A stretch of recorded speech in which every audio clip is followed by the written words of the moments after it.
The talking doll. Well then, now you know what you need to do to fix it. Professor! Professor! Our lesson is over. I'm sorry to be a bother. No problem, Professor Eugenius. Our lesson's over. I've got an urgent matter. You see? You've got yourself a talking doll. Yes, only she speaks Japanese.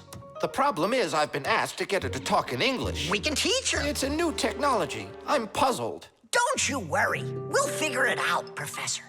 Thank you, my colleague. You're always there when I need it. What would I do without you?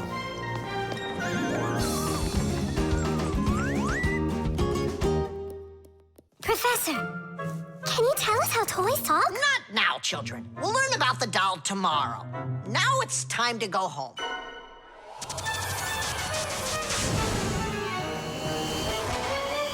I already know everything about that doll. You do? Changing her voice is so easy that anyone can do it. How? Here, come, I'll show you.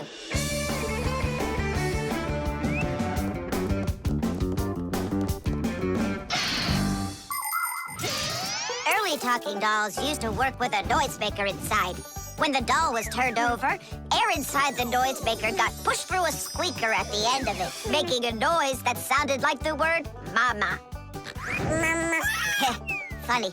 Today, the noises are recorded onto an electronic chip that's part of a little player inside of the doll. Just press a button, and the sounds start playing. So now dolls can say much more than just mommy or daddy. They can say anything at all.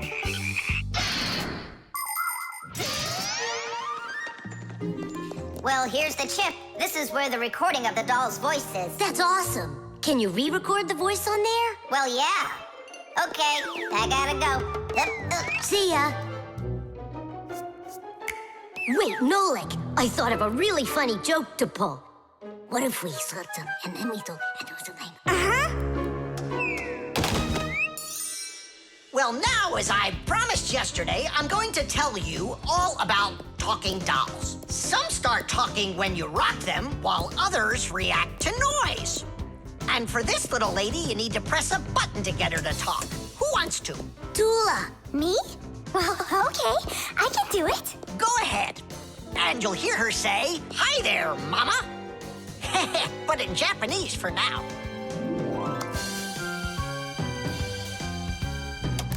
Toola! Toola? Is that Japanese for hi there? Toola! Why are you hiding a picture of Digit in your packer mat?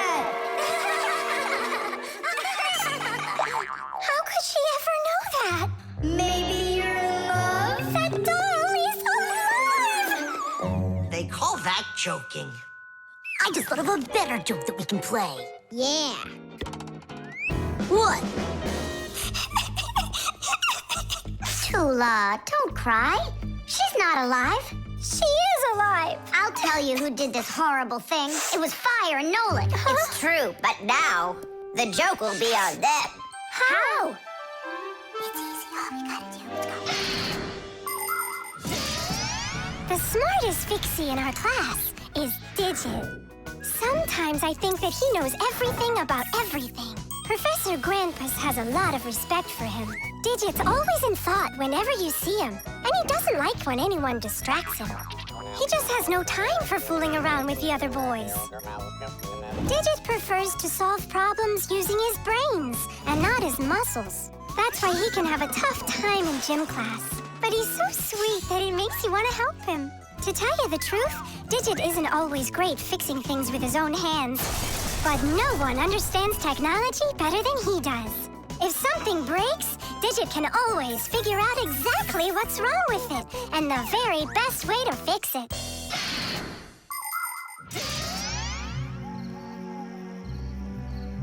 We're gonna make it even funnier this time. You came back? What? You troublemakers. Now I'll show you what happens to bad boys who hurt girls' feelings. Oh, you got scared. Who's crying now, huh? They probably thought that the doll came to life. You know what, Digit? I just started thinking that it might be better if if she were alive? You know, Toola, you sure are hard to please. GPS.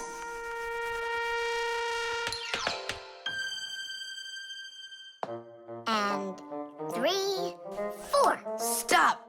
Who goes next? I'm next. 5. 1, 2, 3. 3. And... Wait, I gotta choose a route. Should I go here or there? Choose already. Nolik, what are you doing over there? Nothing at all. Just waiting at my place. Good, and don't get off it.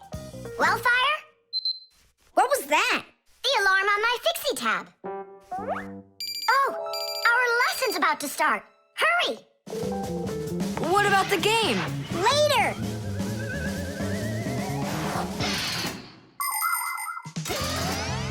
As soon as young Fixies enter their first year of Fixie school, everyone gets their own Fixie tab. It's a little computer that can do anything at all. Well, almost anything at all. Studying with a Fixie tab is fantastic. You can read it just like a book and write in it just like writing in a notebook. You can use a Fixie tab to listen to music, watch movies, find your way around, and talk, text, and send letters to your friends. And if you want, you can use a Fixie tab to go on to the internet that humans use, or you can visit the secret Fixie internet, where you can find news about the world of the Fixies. And Fixie tabs have games on them, too. Of course, these games can be a lot of fun, but you shouldn't play games until your homework is all done. Faster, or we'll be late! I know a shortcut we can use. This way.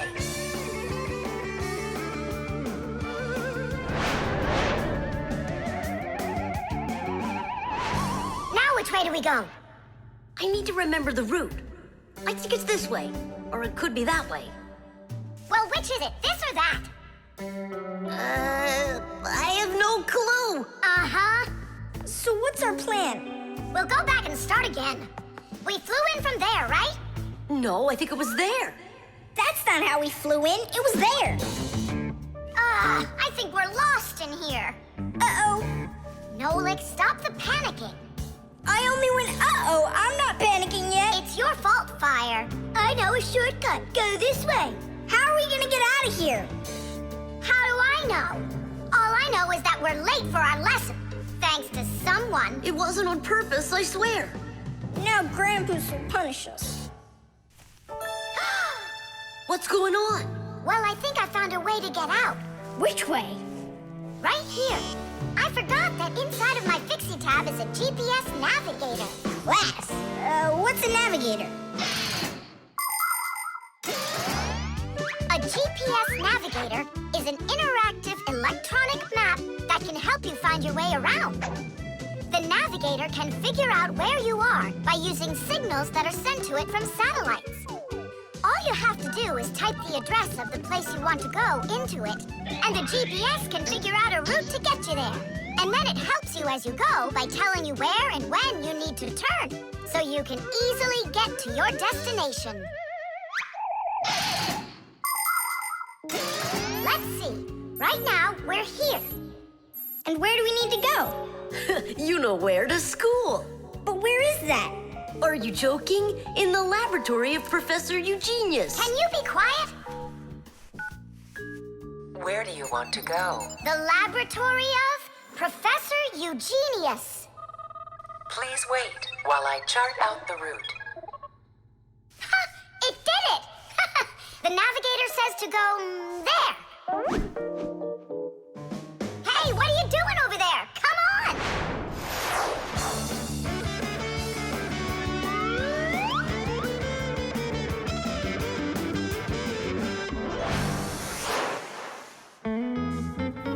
And if you happen to go off route, the navigator will give you a different way to... Well, you finally made it. Unfortunately, you missed an important lesson today. We got lost. Forgive us. In case you're wondering, we were studying navigators. And you know what? We just used a navigator to get here. Yeah, it showed us the way we had to go. Well, that's certainly quite lucky for you, because now you don't get an F. But from now on, kids, you have to get here on time. I promise you that. Because now we know where to get our shortcuts from. The camera.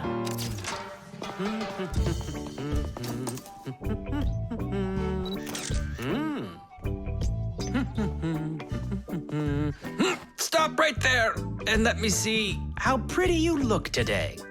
Well, just don't tell that to the elevator. Bye-bye. Check it out, Nolik. Class, huh? You're not gonna get in trouble for doing that? No. My dad gave me permission to take a few pictures with this camera. No, I mean the picture. You're sure that your mom and dad will like that you took it without asking for permission? But look, what a good picture. You know what, Tom Thomas? You're like a regular paparazzi or something. Paparazzi? They're the ones that take one photo and get millions, aren't they? You're right. And don't care about anyone except their photo paparazzis. Did you ever wonder how a photo camera works? Let's say you want to take a picture of nature. The light that's outside goes into the camera's lens.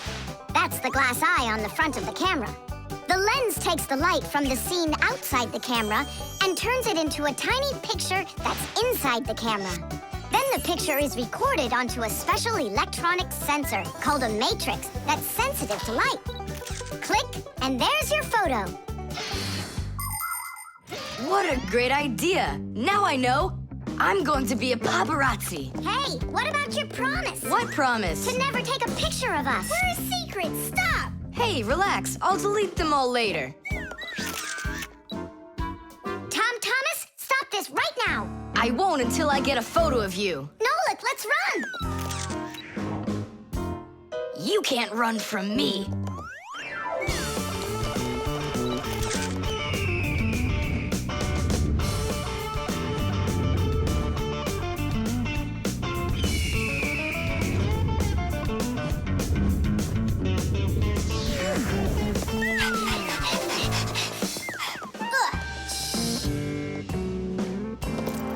Chusaka? Aha! I've gotcha! The story of the century. The monster and its prey.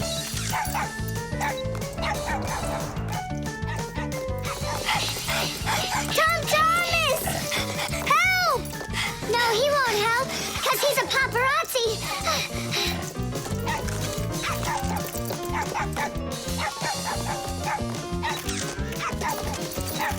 Yes! I got it! That's my best photo yet! What's all this noise about? Awesome shot! The first cameras were invented almost 200 years ago, but they worked very slowly.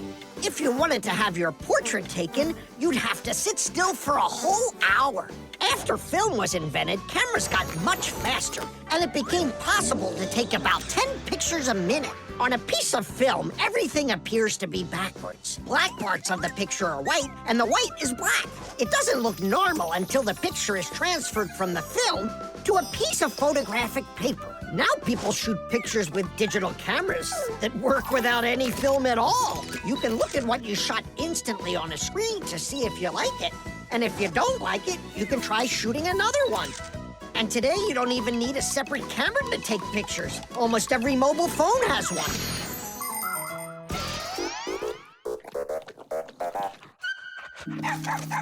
Simka and Nolik, are you in there? Hey, come out. I'll stop shooting photos of you. Aren't we friends? I'm sorry, guys. Well, your friends were almost eaten alive by a dog. Please forgive me. Want to look at the photos I took? Sure, go on. Show us what you got. We're not in that shot. We're not there either. Ha! Well done there, paparazzi. Hang on a sec. I still got another one, and you're in it. I know for sure. Look! I'm zooming in. It's impossible.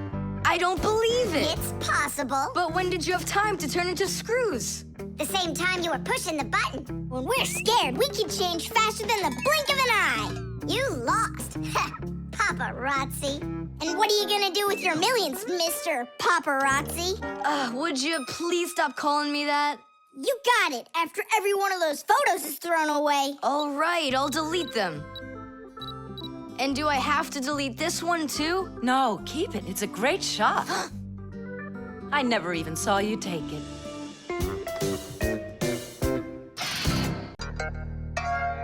The Pack-A-Mat.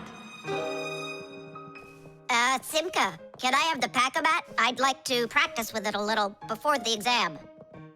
Take it!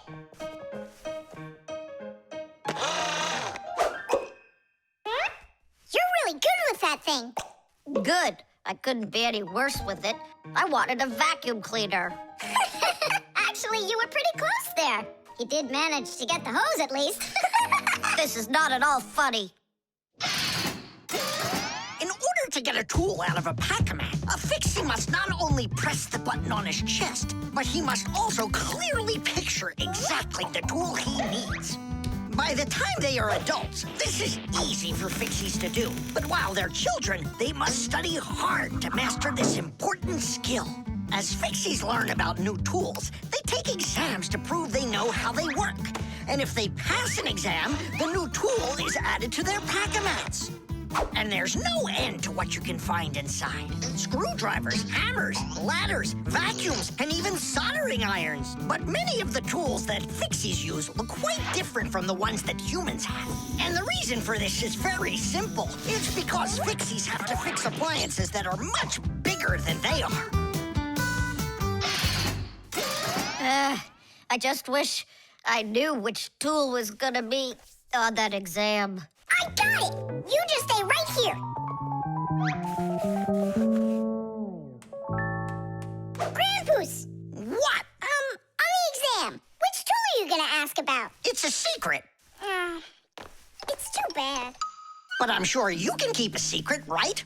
Of course. Then I'll tell you. Today's exam is on pliers, you see? You won't tell anyone, will you? Not a chance. I'll never pass it. You will. He's gonna ask about pliers. Huh? How could you know that? It's a secret. Okay, Digit. See if you can get the pliers out of there. A pair of pliers is a great tool indeed. To grab and turn things, it's the tool that you need. Just be careful how you use them, or your fingers, you could bruise them. Pliers are a great tool indeed. Just be careful how you use them, or your fingers, you could bruise them. Pliers are a great tool indeed. Good going. You got it. Thanks a lot, Nolik. It's not really me you should be thanking. Grandpoos, thanks a lot. For what? The secret. What secret? About the pliers. Oh, that. You know, I picked a new topic. I decided that a hammer will be the tool. A hammer?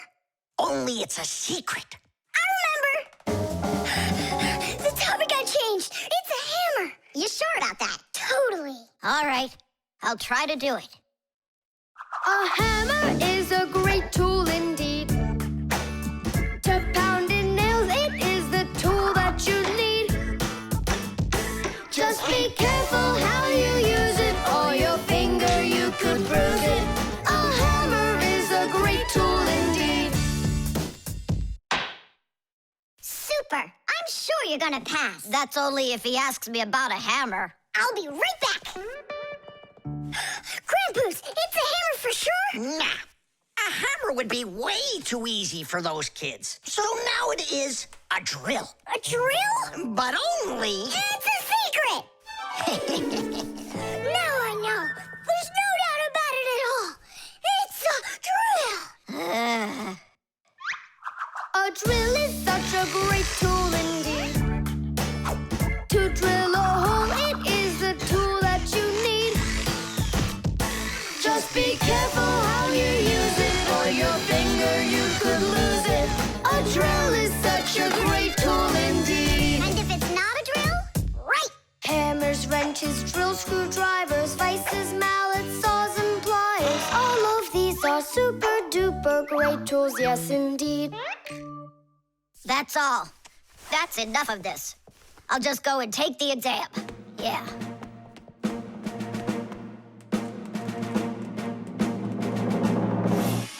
Digit, come on in. Professor, well, what do you want to ask me on today's exam? Nothing, you already passed. What? You mean you're not going to ask me anything at all? No need. You're excellent at getting tools out of a pack-a-mat. But how could you know that? That's a secret. And we Fixies sure know how to keep secrets. Friction.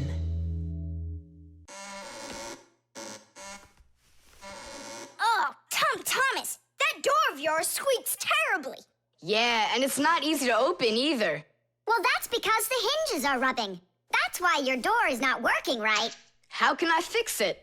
Just reduce the amount of friction. How? With some oil on the hinges. I can do it for you because I've got a pack-a-mat. All right.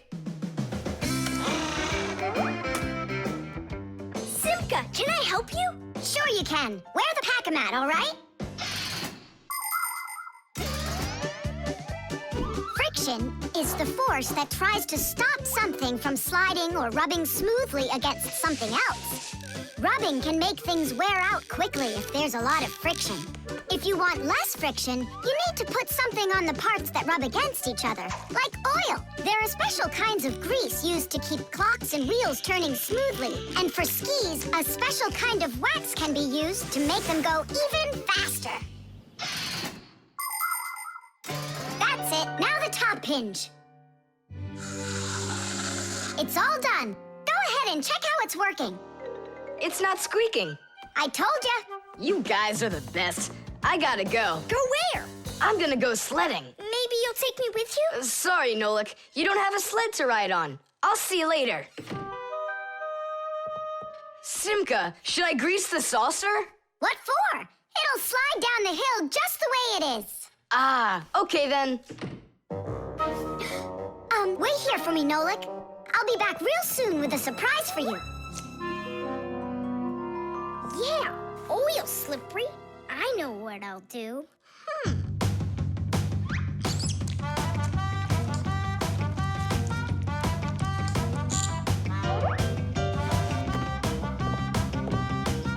Wow! Talk about no friction!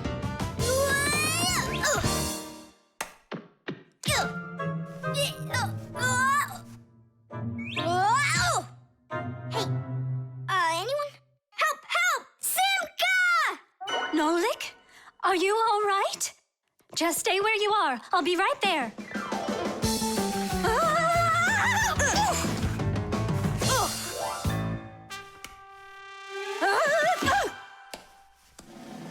Papoose!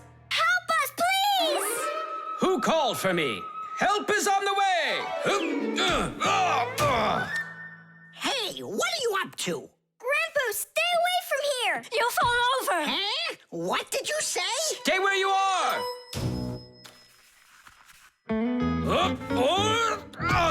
What happened here? I poured some oil on the table Why'd you do that? to reduce friction. That's brilliant. Nobody move. I know exactly what to do.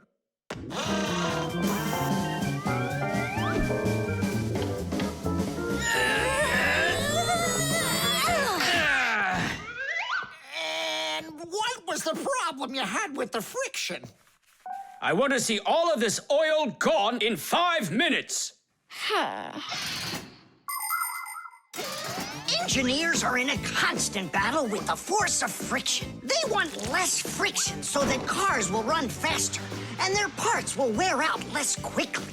But just imagine what the world would be like if all of a sudden there was simply no friction at all. everything would start slipping out of our hands and falling off the table. Knots would untie themselves, and that's not the half of it. Cars wouldn't be able to run without friction either. Wheels would spin around and around in one place, unable to grab onto the road. We wouldn't even be able to walk. Because when we walk, we move forward by pushing off the ground with our feet. And how can we do that without friction? We can't.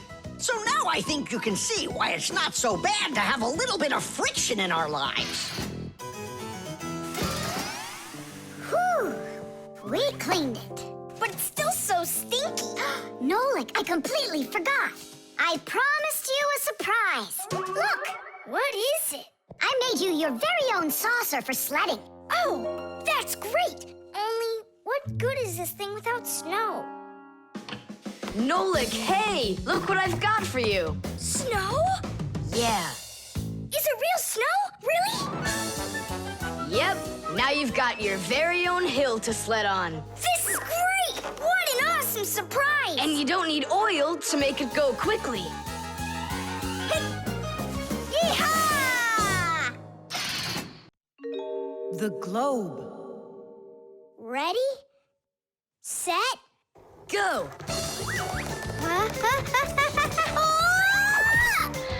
Yay! Again, I couldn't do it. I told you. There's just no way to hold on when the globe is turning that fast. But I know I can do it. Give me that piece of rope there, would you?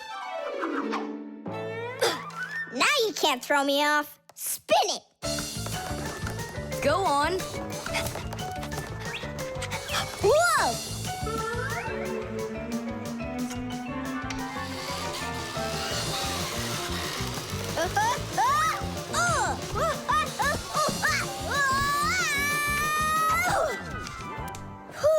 What you doing?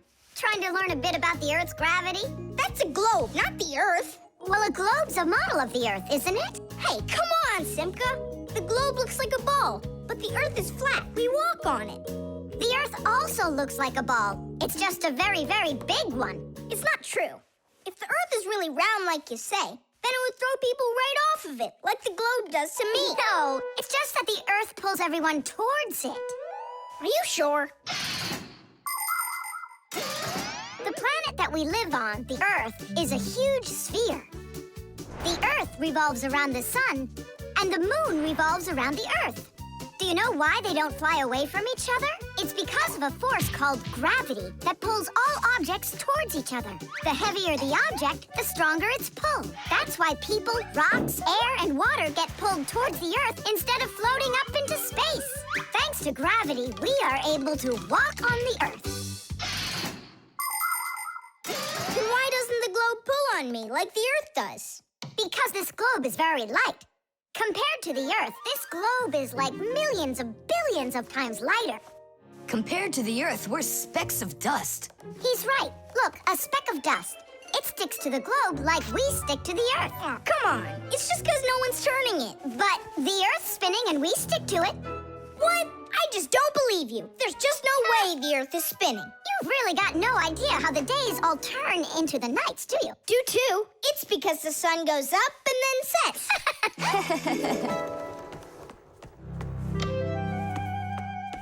Watch this. Our sun's here, and you're over there. On Earth. Is it dark, Nolik? It's dark. Then it's nighttime on your side. And here, it's day. All right. Now we'll turn the Earth. Hooray! Now it's daytime for me. And night for me over here. Ah, my side got dark again. And for me, it's a new day. All right, fine. You guys were right. I believe you. The Earth is spinning. The Earth goes round and round like a tilted spinning top. And as it spins, the sun shines its light on whichever half of the Earth is facing it. And as the Earth makes one full turn, we watch how the night becomes day and the day becomes night again. It takes 24 hours for the Earth to make one full turn. But that's not all. The Earth is also traveling in space around the sun. It takes the Earth 1 year to make a full circle. As it goes along its way, the top and bottom of the Earth take turns being closer to the sun. That's because the Earth is tilted. When the top half is closer to the sun, it's summer there, while at the very same time on the bottom half, it is winter. And when it is winter on the top half, it is summer on the bottom.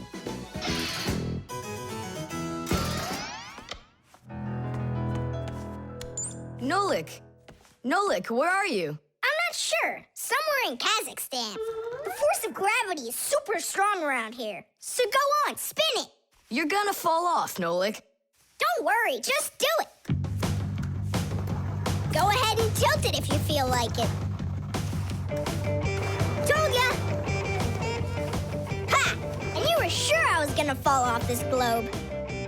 That's strange. Nolik, come on over here.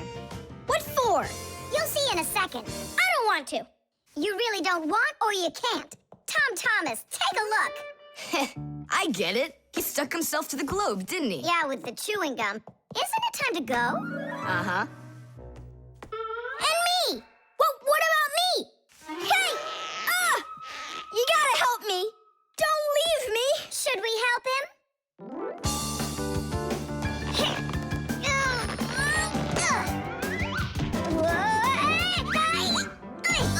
I never would have thunk it, but the pull of chewing gum is even stronger than the Earth's gravity. The level. Tom Thomas, I'm really sorry. The movie this weekend, I have to cancel. You do?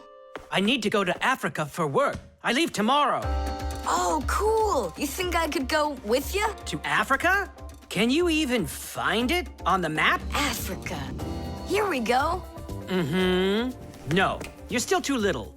When you grow as tall as the top of Africa, then I'll take you with me.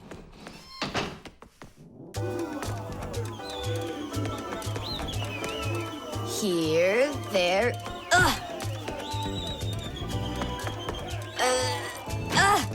Tom Thomas, what you doing down there?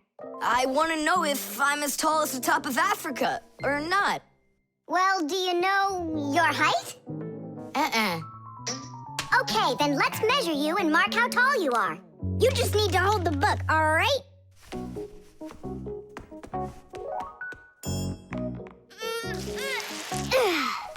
Simka, how do we measure what's higher? The top of Africa or this line over here?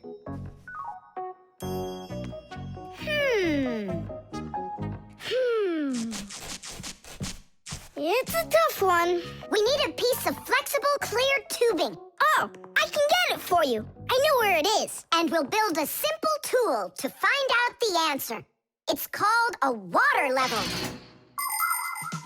Let's do an experiment. First, we'll pour water into 2 bottles. A little bit more into one, and a little less into the other. Now we'll connect them with a tube so that the water can flow between them. You see? The water flows and flows, and then it stops. It stops when there's the same amount of water inside of both bottles. And if we do this with a simple tube, it becomes a useful tool called a water level, in which the water on both sides is always the same height.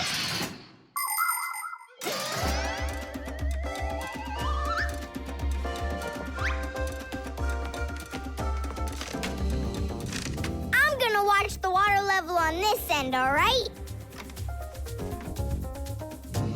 Be careful how you lift it, or the water can get out. Nolik, what's going on?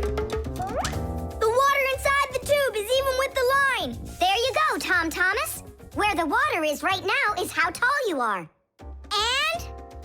Well, it looks like Tom Thomas isn't quite tall enough for Africa. What if we hold the tube a little higher? You can try if you want, but the water's gonna stay where it is. See? The water level on your side always stays the same as on the other side. I'm not getting that tall for a while yet. And what if we just lower the map a little? That wouldn't be honest. But it would be clever. There are a lot of great proverbs, but my favorite one is measure twice, cut once. And to measure things right, you need measuring tools. The simplest one is a ruler. With its help, we can find out the length of an object. A watch can tell us how much time has passed. A speedometer shows us how fast we are moving, like in a car or on a bike. An electric meter keeps track of how much electricity we are using. A decibel meter can tell us who is screaming or stomping louder. And a beam compass is used to accurately measure the size of a coin or a hole. We couldn't get by without wonderful tools like these. If we didn't measure the things we are building carefully, everything around us would just come loose and fall apart. Uh-oh. Dad! Dad! Look, Dad. That's strange. Looks like you are a little taller. Does that mean you'll take me with you? Yeah. Are you ready? Yay! But everyone who goes to Africa has to get vaccinated. You're okay with that, aren't you? I need vaccinations to go. Are you sure? Yeah, there's one against malaria, tsetse fly, crocodile bites. Altogether, there are 10 shots. 10 shots? Yeah, 10. Oh. Dad, you know, I was joking. After you left the room, I moved the map down. Okay, I see. And I was joking about all those shots you need. What? You mean you don't need to get shots? You gotta, just not 10. So how many? 9 of them. There's no vaccination anywhere to stop a crocodile from biting you. The chain reaction. Tom Thomas, what you doing? Nolik, leave me alone. No, really. What is that? Quit distracting me, will you? Nolik, look at what you've done. I? It's all because you wouldn't quit it. Wouldn't quit what? I was struggling with that thing for half an hour and you ruined it. Ugh.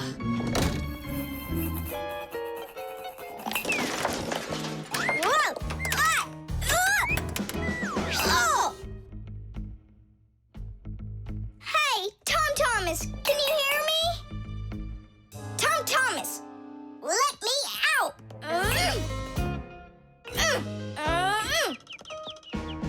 Nolik, is that you banging? Yeah. And how did you end up in there? None of your business. Why are you so rude to me? 'Cause I feel like it. Oh, yeah? Enjoy sitting there. Well, who needs you? Goodbye.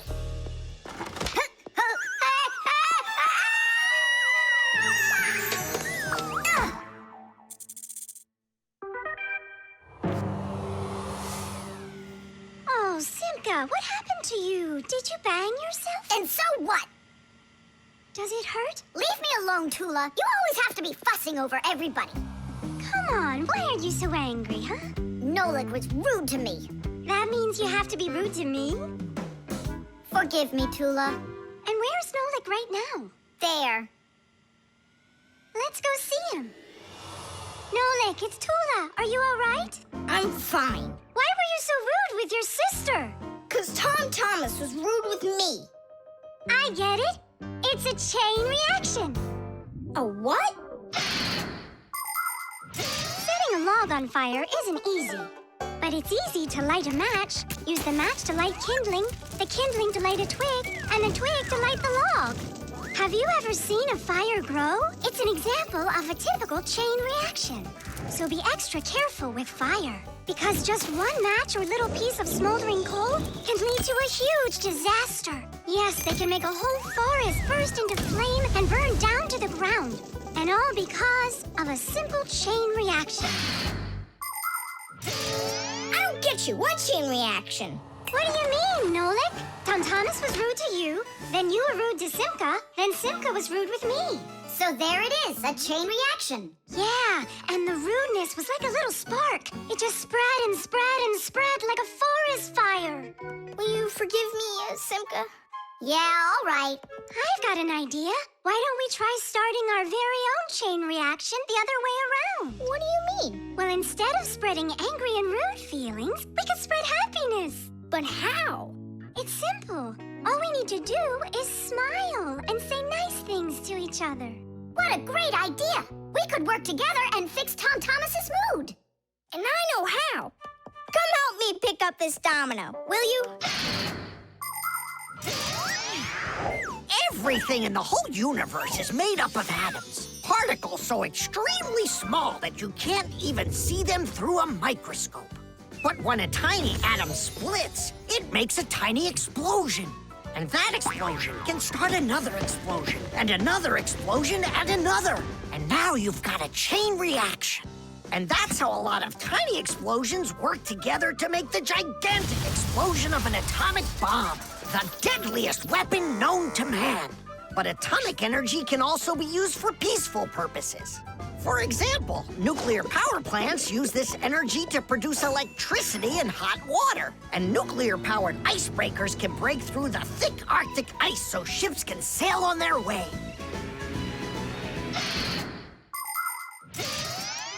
There, all done. Nolik, bring him in.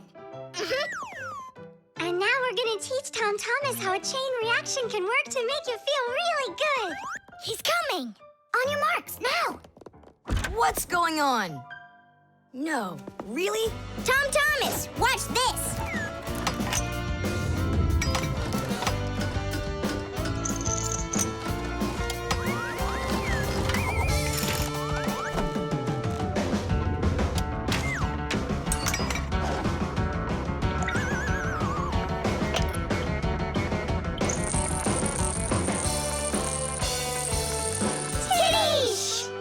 That was so totally awesome! I can't believe what I saw.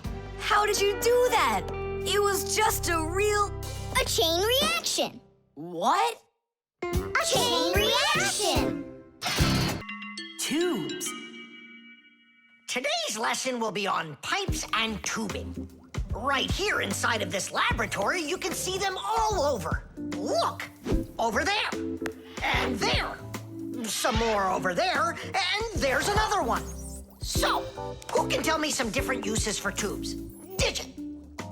They're used in plumbing to carry the water. Nolik, in school we don't give an answer without being called on. Digit. You can. And for carrying waste. I am talking to Digit now.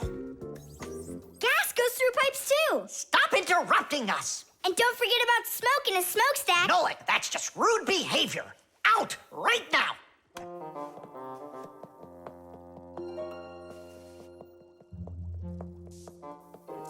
All right. And a shower hose. That's also a tube, right? I told you to get out. Yikes! And a vacuum cleaner's got one too. And those spyglasses that pirates use when they're sailing. Hey, what do you say we all go and sneak out of here? Great idea. Let him call out to himself. Shh. And a trumpet's a tube that you blow through.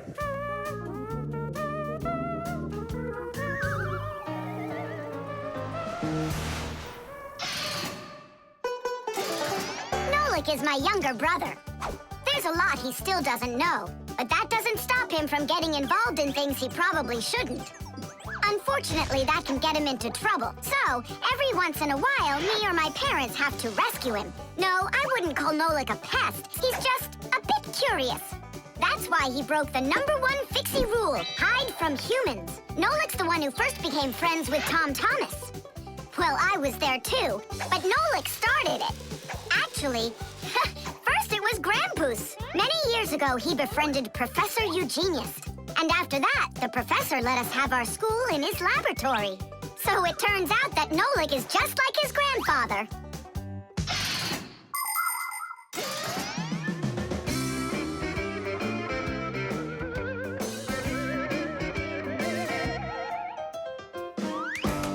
Digit, go on then. Tubes are, Wow! Just look at all the tubes in here. There's rubber ones and glass ones that are curvy. Oh, yeah! Pens! Parts of them are tubes, too.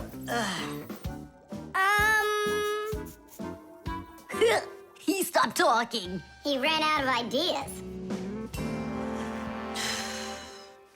And those tube slides at the water park. The barrel of a rifle and the shell of a bullet. Those are tubes.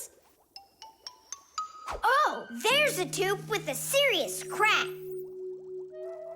it's also dripping and hissing. It's dripping? Where? How can I show you when you kicked me out of class? What's going on? Take a look. That tube up there is leaking. That's acid dripping out. Is that dangerous? It's awful. Any second now, it'll explode.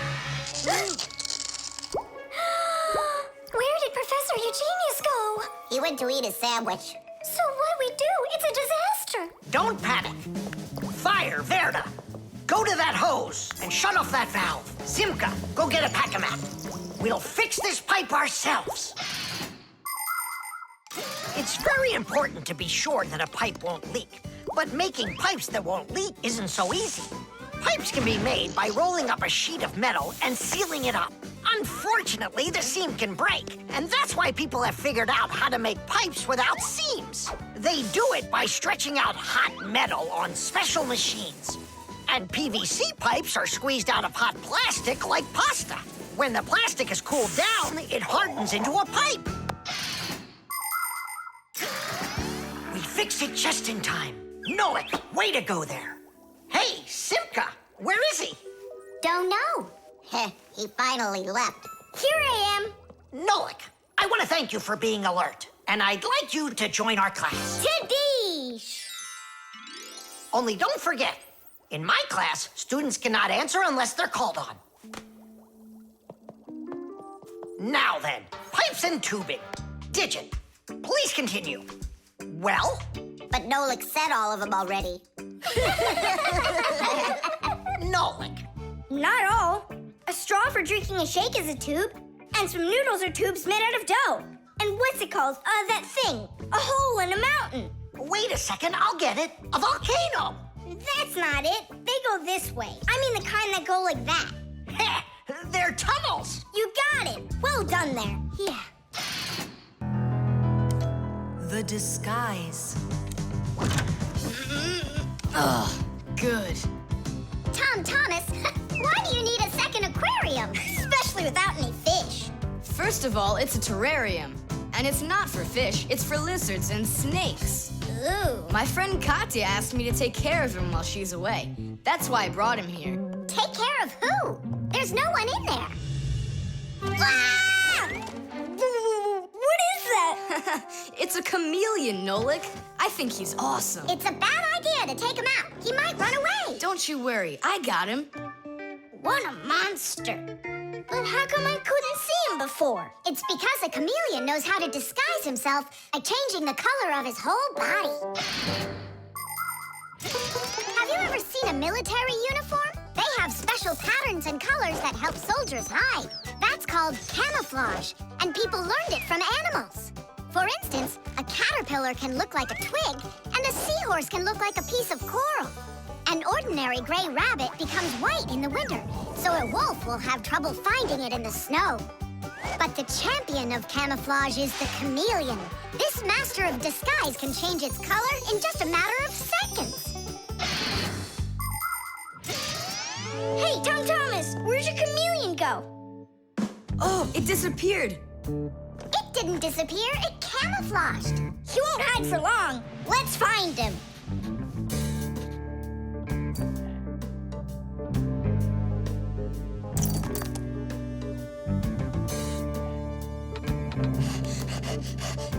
Chusaka, have you seen the chameleon? Where is he?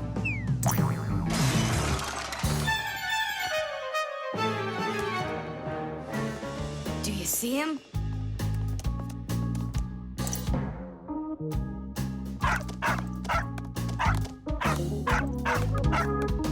No, he's not gonna let us catch him. We're gonna have to trick him into coming to us. Uh-huh. We could set a trap with something that he likes. What do they like, I wonder?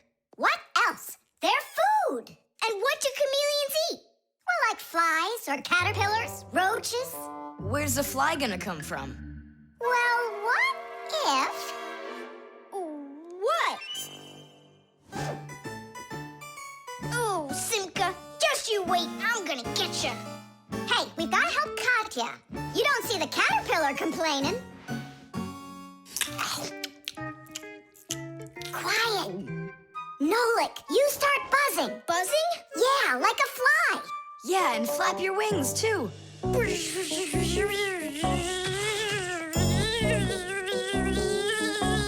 Simka, how long do I gotta keep doing this? Until the chameleon shows himself.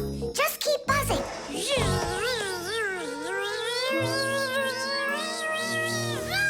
Tom Thomas, there he is. Grab him.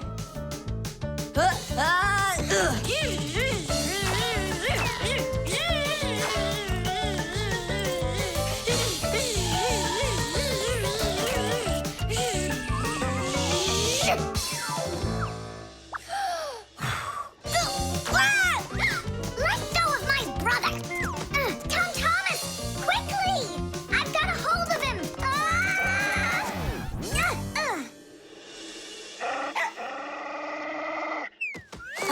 Yep, I gotcha.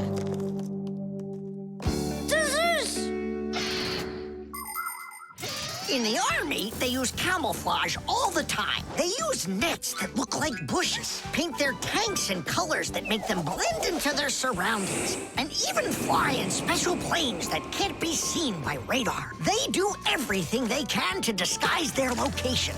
But it's not just the army that uses disguises. Photographers camouflage themselves to take pictures of wild animals. People use makeup to camouflage their blemishes. And artists, they disguise old walls with bright, happy pictures. And people just love to put on masquerade parties where they disguise themselves in costumes and masks. And of course, Fixies have their own great disguise. Remember? Well, what is it? Now he won't run away. So, Mr. Master of Disguise, what are you gonna say now? If only I could disguise myself that well. Nolik, what are you talking about? You know how to disguise yourself 100 times better than him. Ah, you're right. Hey, chameleon, look and learn. Here's a real disguise.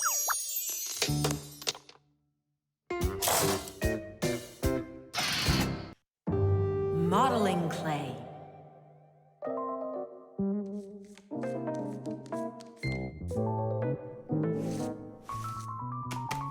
All done.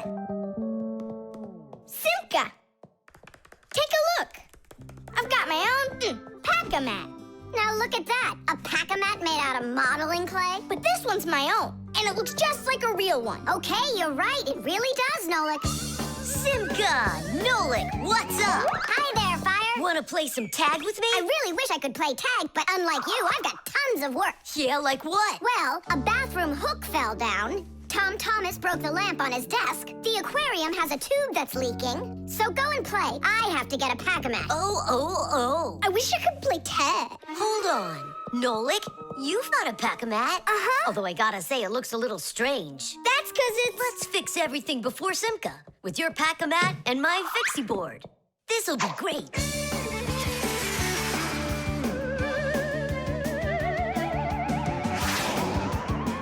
So where is that hook that fell down? All right. Nolik, get out some sticky stuff. From where?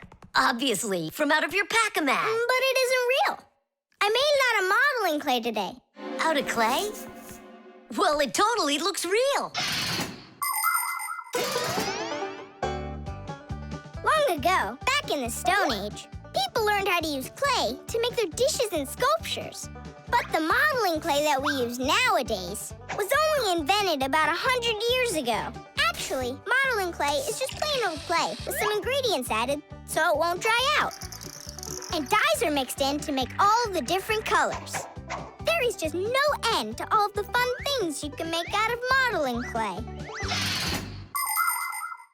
I got an idea. Go on, turn around. What are you doing? Grabbing glue out of your pack-a-mat.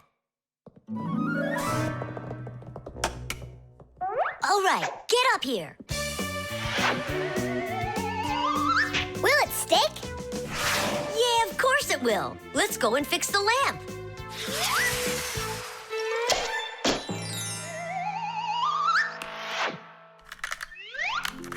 We can't fix this without a real pack-a-mat. Yours will work just fine.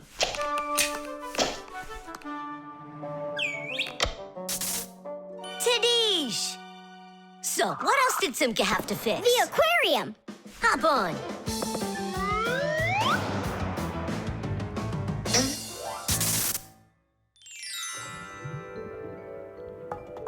Well, where's that leaky tube? Here, it's leaking at the joint. Yeah, this tube is gonna need a lot of modeling clay. Give me the rest of your pack-a-mat. Sure. And here's a souvenir. They're all done. What's all done? We already fixed everything. And what did you fix it with? Modeling clay. Ha! Modeling clay isn't gonna hold anything. Well, I say it will. Wanna bet? All right. It's exploding! What in the world is happening here? Flooding water! You just do as I tell you, without panicking. Did you know it's possible to make modeling clay in your own home? Just write down this recipe. You'll need a cup of flour, a half a cup of salt, and a half a cup of water. Now, mix the salt with the flour and add the water little by little. Mix it together really well. What are you saying? That it looks just like dough? Well, that's exactly what it is. It's just not for eating. It's way too salty. But you certainly can sculpt things out of it. If you want your modeling clay to be colorful, you can add food coloring or watercolors to it. That's it. Your modeling clay is ready to be sculpted. When you're finished, don't forget to let your figures dry in the sun. That way they'll get nice and hard and last you a very long time.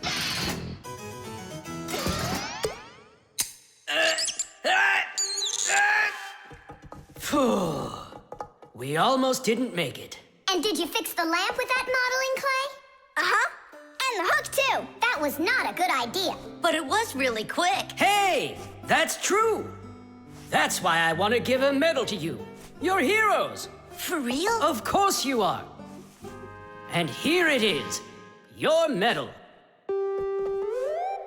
But it's made out of modeling clay. Your reward fits your heroic deed. The Catapult.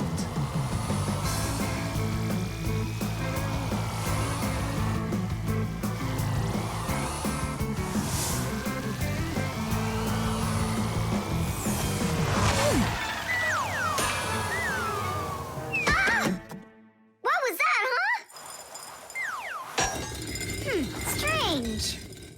Tom Thomas isn't here. There's no way these toy soldiers could have shot it themselves. Now that was a good shot. It wasn't real long, and not high either. And off target. It was pretty awful. It was good, but awful. I got it. So what do we do? We need to raise it up a little higher. Hey, Fire, Nolik! Why in the world would you shoot at a Fixie? Fixies, they're supposed to be in school right now. Actually, I'm on my way to school. How about you, Fire? Why aren't you in class? Because there it's totally boring. But here, look at what a cool shooter we found. Ha! What did you call it? You've got no idea what this is. It's called a catapult, guys. A cat with gold eyes? It isn't a cat with gold eyes. It's a catapult, guys. Catapults are ancient propulsion machines. They were used to shoot stones, heavy arrows, or barrels with burning tar. The main part of the catapult is a special piece of rope. It is twisted very, very tightly like a spring. The rope is then wrapped around a big spoon. And then, if you pull the spoon back, put a stone in it, and let it go, the catapult fires a shot. Ooh, and the stone flies far, far away. Uh-huh. All right, so here we go. Ha! Came up short. What do you mean short? What are you aiming at? You'll see. The spoon needs to go further back. Just a little. Guys, you're gonna break the glass. Nolik, now push. All right. Yes, right on target. Now let's fly out into space. Wait, what space? What kind of flying? Who's gonna fly? I'm gonna fly. Right out the window, right up to the moon. First fixin' onto the world, Nolik. Are you ready for your flight into space? Yes, sir. Nolik, get out of the spoon now. I'll be the first Fixie on the moon. Yeah. Nolik, enough of this. What kind of joke is this? It's not a joke at all. He's gonna fly into space. And how come it's not you? Because he's lighter. Hold on. Humans didn't go straight into space themselves. They sent dogs out there first. Nah, Chusaka's not gonna fit in here. Simka, why don't you go and let us finish? Fine, I will go. But only after Nolik finds himself a helmet. You're right about that. I'll go find a helmet.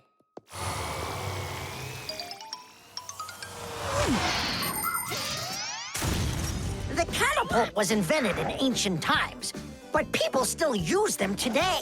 Only now, instead of launching stones, catapults are used to launch jet airplanes. You see, the runway on an aircraft carrier is quite short, so catapults are used to help the planes move fast enough to take off. Catapults can also be used to save the life of a pilot. When an airplane has an accident, a catapult activates in the cabin. The pilot is shot into the sky and comes back to the ground with a parachute. A plain old slingshot is also a kind of catapult. It's just a very little one. But be careful with this toy. It can be dangerous to others and to you too. As for us Fixies, the only time that we use catapults is on a peaceful mission. Habus, hurry! Our Nolik's getting shot to the moon with a catapult! What? And if I meet new Fixies up there, what should I say to them? Hi there. And you can ask them to launch you back.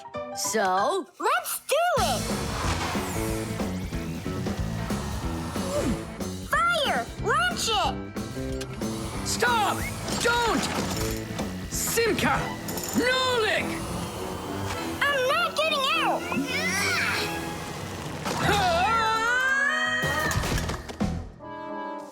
Whew! We're alive. hooray! He flew all the way. Who flew away? To the moon? Nope, just a bit short. It's not our fault.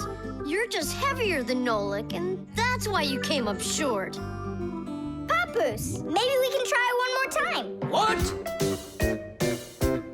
Ugh. The doorbell. Nolik! Nolik, what are you doing here? Just whistling a tune. Are you gonna whistle that tune the whole time Tom Thomas is away? He just left with his parents for a week, and we've got guests coming, remember? What guests? I invited everybody. The class? Yes, class.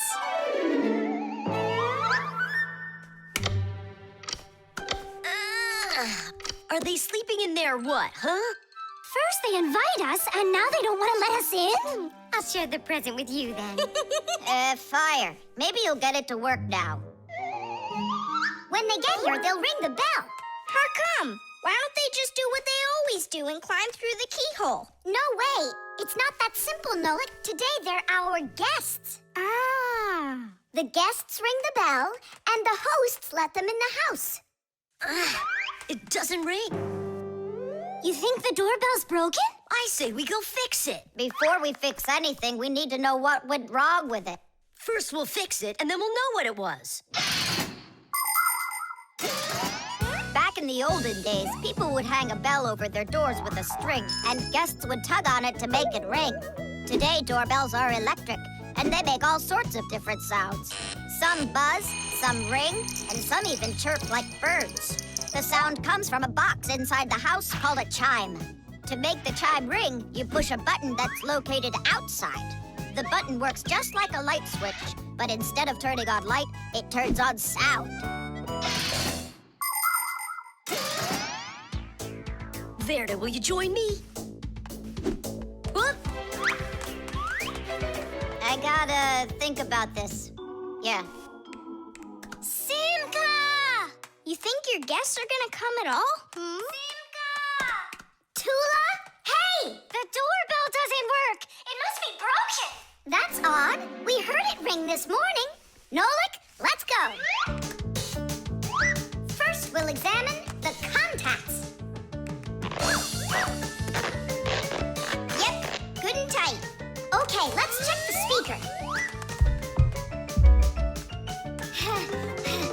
Huh, the speaker's fine. Maybe the electronics are the problem. And what if we disconnect these wires and switch them? What'll that do? We'll know soon enough.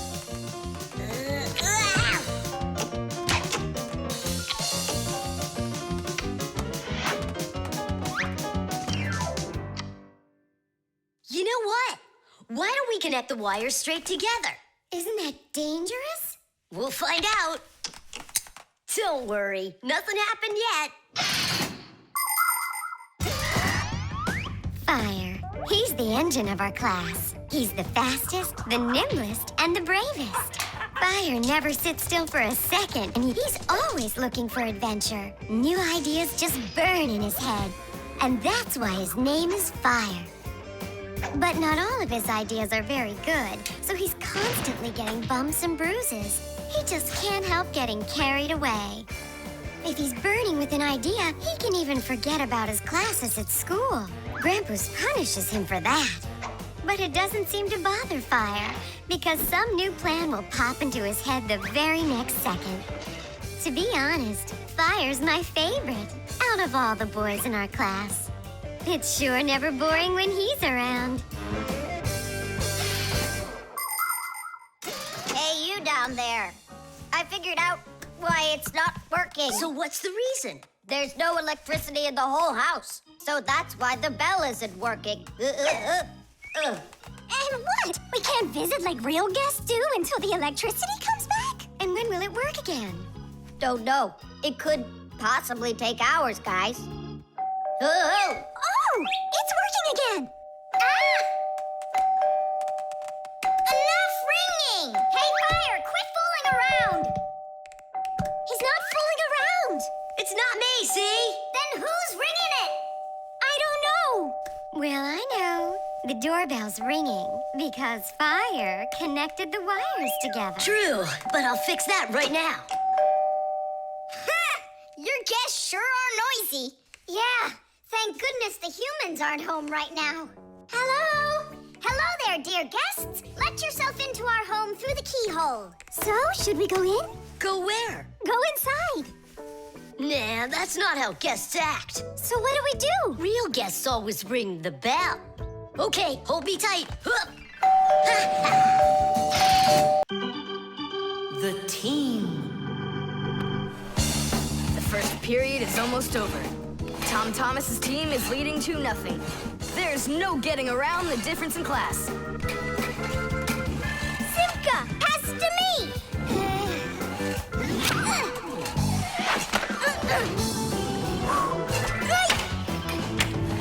Simka, over here!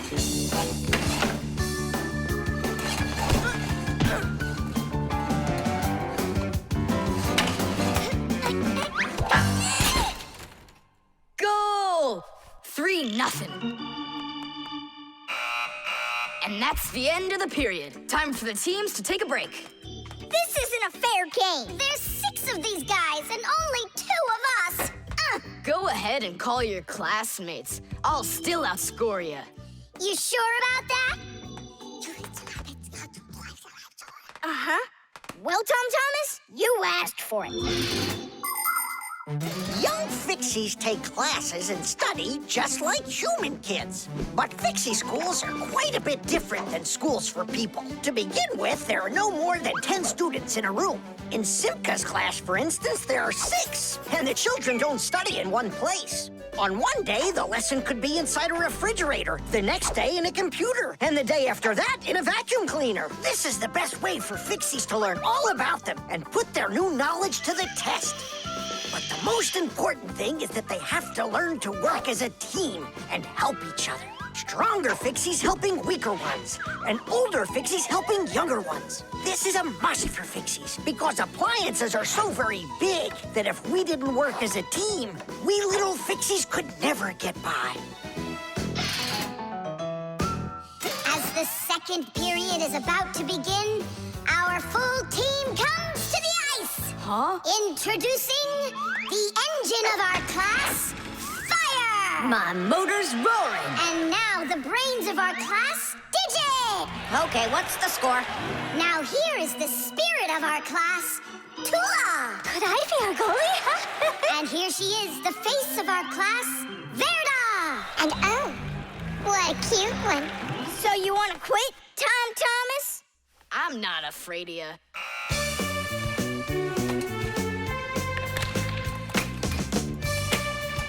Nolik, pass! Shoot! I'm calculating the angle to use. Whoa! Oops! Pass it quick!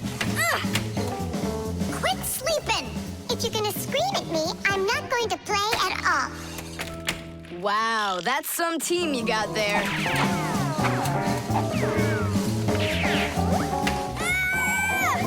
6-0. It's a blowout. Now the intermission before the final period. We're missing something here. I can tell you what. You mean confidence? Calculations? Elegance? I know speed.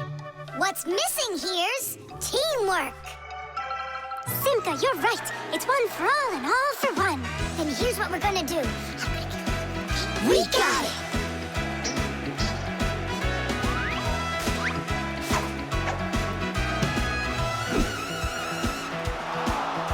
Attack and check, don't lose control. A line change on the fly. The puck is zooming towards the goal to score and break the tie. It's one for all and all for one. Great teamwork is a must.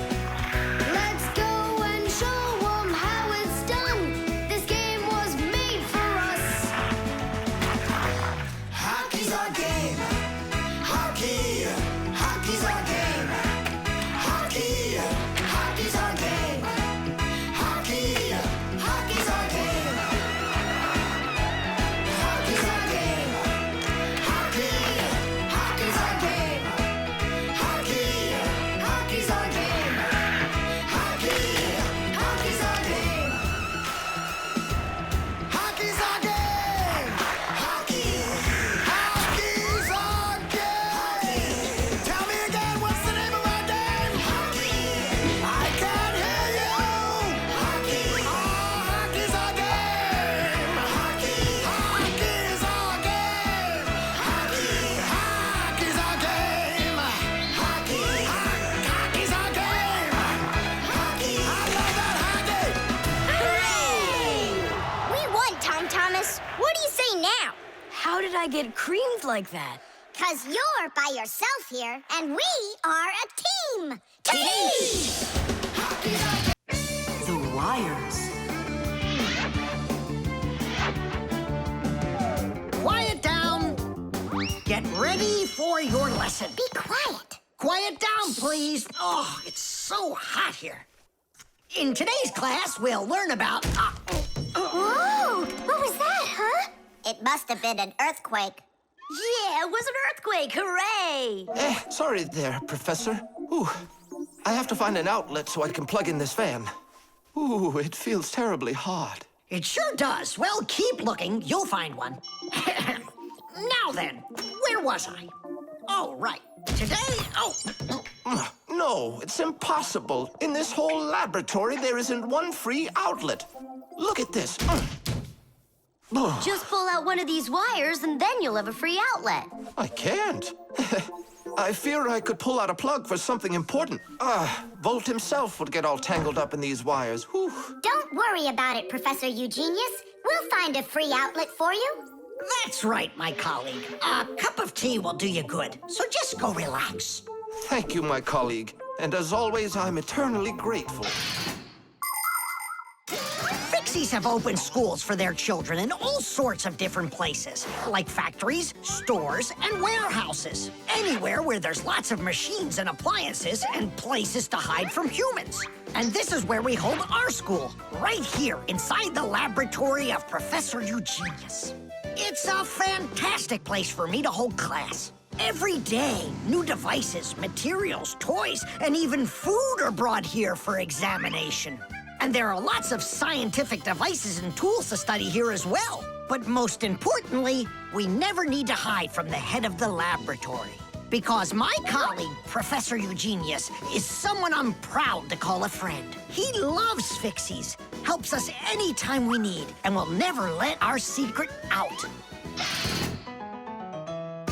What should we do first? We have to start out with pulling apart these wires. That'll take a second. Over here! No, here! Nolik, come help! Let's do this! Come on, come on, come on, come on, come on, just one more time! Stop it! I can't get out! Loosen the wires! We need to pull out this one! Stop this nonsense, will ya?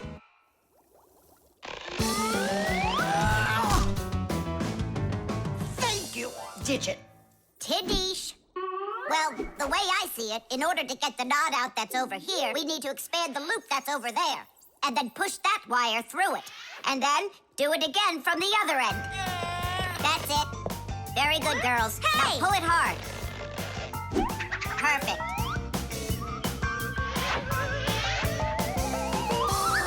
Hey, check it out! This green wire up here isn't plugged into anything. Then no one's using it. So that means we should go and pull it out from the outlet. Got it! Oh. Tidish! Vera, here's another wire that isn't plugged in. I found another wire no one's using. Simka and I found it together. Nolik, why are you so upset? Because you guys are doing all the work. How about this wire? Nobody's checked it yet. Really? Oh, wow! What? Did you find some treasure, Nolik? Uh-huh. There are 6 free outlets under here. Great! Now Professor Eugenius can plug in his fan, and his kettle, and even his soldering iron. To get electricity to a device that doesn't use batteries, you need to plug a pair of wires into an outlet. But it's important not to let the wires touch one another, or the electricity can burn them out. That's why wires are covered in plastic or rubber, so the electricity won't pass from one wire to the other, or to us when we touch them. So always be very careful with wires. And never, ever touch a bare wire. You could get killed by the electric shock.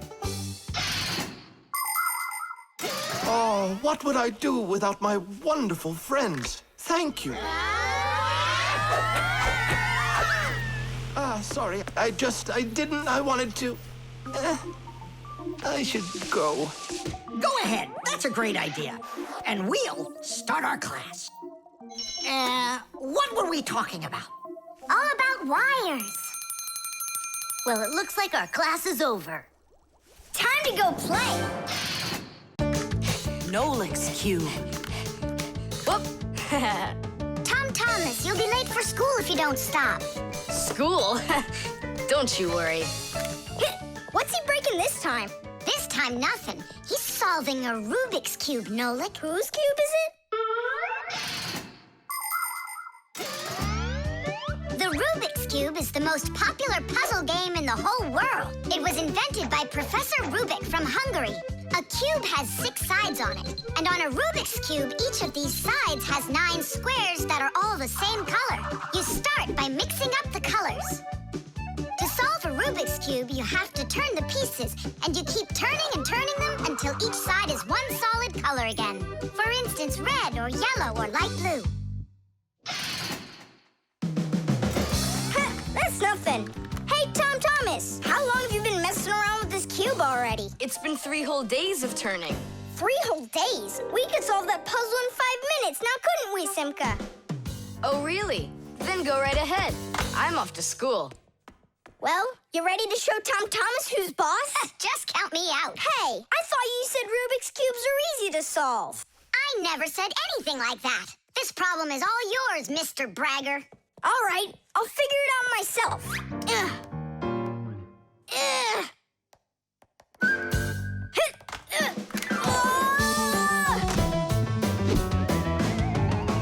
Hey, Nolik, looks like you've got a problem.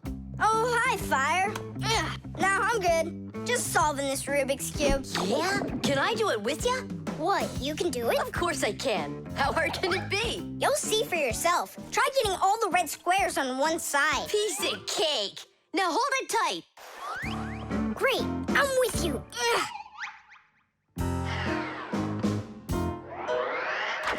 Whoa!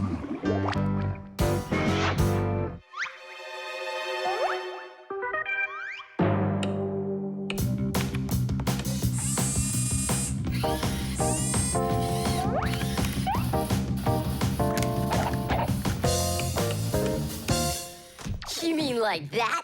Class. And what about this side? What? This side's gotta be all blue. Okay, let's go fix it.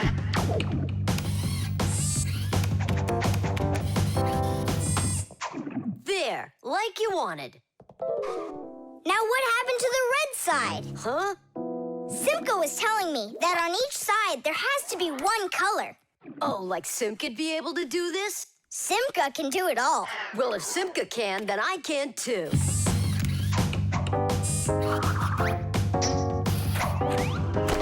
Oh! Fire! You busted the cube! I didn't bust it. I took it apart. Now let's put it together. And not just any way, but the right way. Puzzles are toys, games, or problems that force you to use your mind in a clever and creative way. Take a labyrinth, for example. In a labyrinth, the challenge is to find the one way to get through a series of tangled corridors. Another fun puzzle is a jigsaw puzzle. Here, you need to put together a picture out of many little pieces. For this, you need to not only pay attention, but be patient.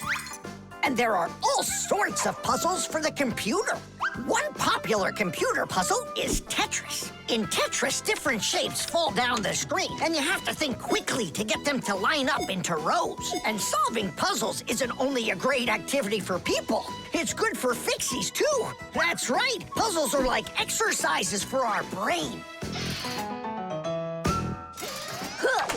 There, all done. Nolik, you better hurry, because Tom Thomas is on his way home. Hi there, Simka. Just take a look at this. We did it. I can't believe it. How? Oh, it was a piece of cake. Simka, Nolik, I'm back. Well, I'm out of here.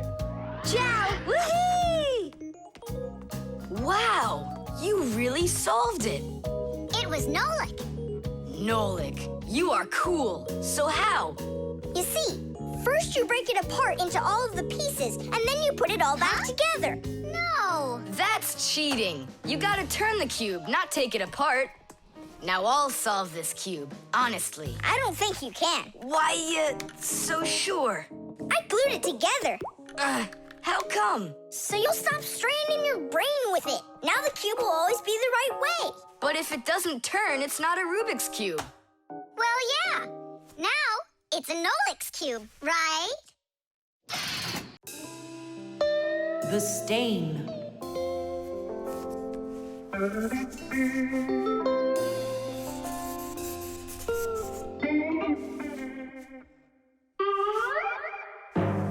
Tom Thomas, what's going on? If you really want to watch TV, then you gotta turn it on first. I'm not watching it, I'm looking at my reflection.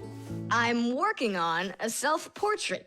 And which shelf will you be painting in your shelf portrait? It's not a shelf portrait, it's called a self-portrait. It's when an artist draws or paints a picture of himself. Of himself? Ha! You think you've got muscles like this superhero I see here on this paper? How can I see exactly what my muscles look like? And anyway, let the artist do his work. Tom Thomas, your shirt! There's a spot! Oh no!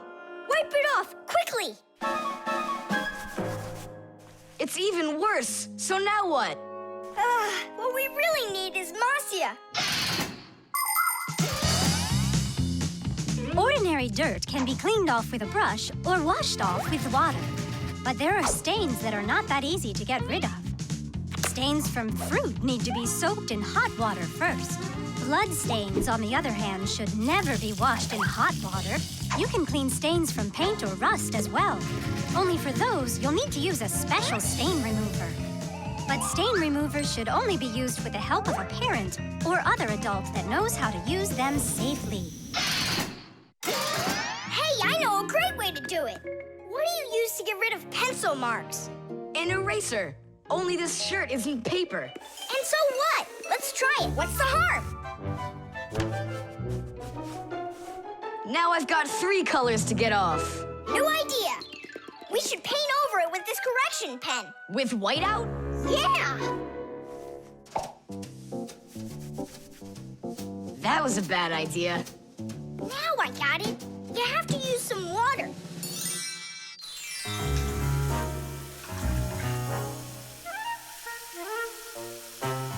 The wash should be better, don't you think? No, you can't wash whites with colors. And you've got a white shirt with colors all over it. Then how about if we try some more water? How much more can you use?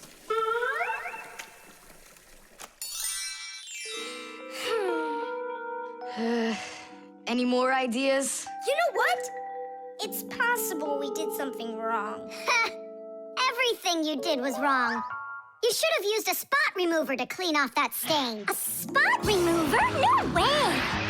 Oh, take a look at it, Simka. I think it's marvelous. They painted that white shirt so nicely. Toola is Simka's best friend. She's very tall, almost as tall as Papoose. Yeah, she's the tallest one in her class. And she's strong, too. Toola loves to laugh, and she does it louder than everybody. That's just the way she is. Cheerful and kind. Ready to help anyone who needs it, and making sure her friends are getting along. Of course, I don't like that she treats me like a baby, especially since she's the one that's a scaredy cat. She can even get scared of a cute little spider. And she believes in all sorts of silly superstitions and horoscopes. Toola will believe anything you tell her, which is really great because it makes it so easy to play tricks on her. But she takes it all in good fun. That's because she's Toola. It was on purpose, wasn't it? Well, yeah. Tom Thomas, no! Your mom will punish you for just one of them, and now you're gonna make more stains? Don't worry, Nolik. I forgot that this is an old shirt, and I'm allowed to get it all dirty if I want. And I tried so hard to clean it. Put another spot there. And over here. One in the middle. And a line over there. Splendid. That looks great. And how about down there? Wow, it's like fireworks. Splendid. There's a name for this style of painting, and properly speaking, it's an abstract painting. They have lots of lines and spots, and everyone sees whatever they want in them. Yeah, look! A golden ball by the river! And there's Tom Thomas with an F on his report card. Tom Thomas, what did you do to your room? And your shirt? You know what they call it? It's, abstract art. There's something good in it. I like it. Abstract art. Isn't it great? Ah, my little artist. The drum. Now, let's turn it on. It's buzzing. You hear it? I would love to. But the only thing I can hear is Nolik's banging. Nolik, what are you doing? I'm rehearsing my solo. Nolik's the drummer in our rock band. Didn't you know that? Why don't you go and rehearse somewhere else if you wouldn't mind? Yeah, all right. I just can't work like this. Nolik, stop it, please. Oh, my head is just splitting. Professor Eugenius, will you come to the laboratory? There's something very strange in there. What? I'm hearing some kind of awful sounds. You are? I think it's a ghost. Back from the dead. Don't you worry about ghosts, Lisa. I'll check what it is. So it's you making the racket. What? I'm Well, what is it? Don't worry, it's just a piece of equipment rattling. You know what you should do? You should go and practice back at home, my young friend. It's not very hard to make a drum. One way to make it is to take an empty barrel and replace its bottom with a skin made of leather or plastic. If the skin is stretched tightly, the sound can get very bright and loud. Really big drums are usually played with percussion mallets or beaters, while smaller drums can be played with sticks or with bare hands. Instruments that make sounds by being shaken, scraped, or beaten are all called percussion instruments. There are lots of different percussion instruments, like the small hand drums that are called bongos, big shakers with handles called maracas, cymbals made out of metal. Now those really make a lot of noise. And there's tambourines, ratchets, and even spoons. That's right! People can make music using spoons as a percussion instrument. Tom Thomas, do you think I could practice my drumming here? Yeah, go ahead. I've just got some homework to do. I can do that, and better than you can, too. And what if I play like this, huh? Then I'll go like that, or like that. Ever since I had decided that a drummer's what I want to be, there is nothing that I won't bang on, 'cause the world's a drum to me. So I bang on radiators with a spoon, the pot goes boom, bam, bum. Maybe someone will take pity and they'll buy me my own drum. Bang it, bang it, bang it, boom, bang it, boom, bang it, boom, bang it, bang it, bang it, bam, bang it, bam, bang it, bam, bang it, bang it, bang it, bum, bang it, bum, bang it, bum, bang it, bang it, bum, bum. Bang the drum. Bang the drum. Both my father and my mother wish I play a violin instead. I don't want to. I'm a drummer, but I can't drum that in their heads. So I bang on radiators with a spoon. The pot goes boom, bam, bum. Maybe someday they will get it and they'll buy me my own drum. Bang it, bang it, bang it, boom, bang it, boom, bang it, boom, bang it, bang it, bang it, bam, bang it, bam, bang it, bam, bang it, bang it, bang it, bum, bang it, bum, bang it, bum, bang it, bum, bum. Bang the drum, bang it, boom, bang it, boom, bang it, boom, bang it, bang it, bang it, bam, bang it, bam, bang it, bam, bang it, bang it, bang it, bum, bang it, bum, bang it, bum, bang it, bang it, bum, bum. Bang the drum. Tom Thomas, let's take a break! But I'm not done. Keep going, Nolik. This is fun. Maybe it's fun for you. Bang the drum. Stop, that's enough! Bang the drum. And now, let's turn it off. Can you hear that? It stopped buzzing. It did. Hey, everybody, it's Nolik. Yo, what's up? So, our noisy ghost is back. I thought you were practicing at home now. Tom Thomas is drumming there. I had to run away. Well, our excursion is over. And now I would just be so happy to listen to your rock group. Hooray! Bang the drum! Bang the drum! Come on, not so loud! Bang the drum! Did you say something? Bang the drum! I beg you, not that loud, please! The armor. 23, 24, 25. Ready or not, here we come!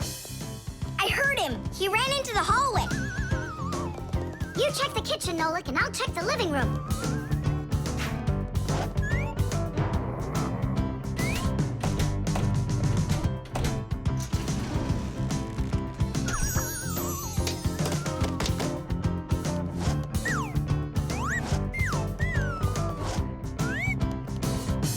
Well, I just don't get it. Where could he be hiding? The office. We forgot to check in there.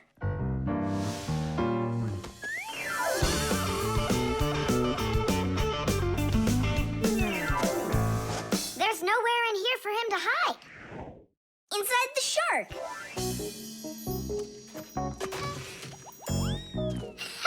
Nolik. Tom Thomas couldn't even fit half of himself inside of that shark. Yeah? than in that huge vase. Uh-huh. He's all scrunched up in there and laughing at us. Oh! Simka! There, did you hear that? He is in there! There's no one, but I know that I heard a hee-hee. You imagined it. Let's go take a look in the bathroom. I imagined it. It's so stuffy inside this armor.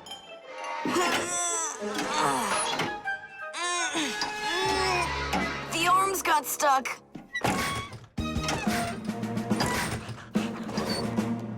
Where else could he be?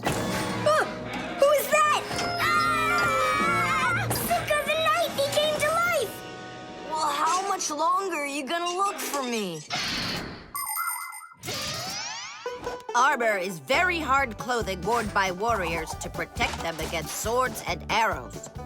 People started making armor in ancient times, but the full body armor that knights wore didn't start until the Middle Ages. The armor worn by knights on horses was heavy. It could weigh 100 pounds, and if a knight got knocked off of his horse, he'd need help to get back up again. By the way, the knights' horses, they wore their own heavy set of armor for protection. Hey, did you turn into statues? Tom Thomas? Is that you in there? Who else? Lift up this visor, I can barely breathe. And how come we should do it? 'Cause I can't. Don't you see? My arms got stuck. We see? You look funny.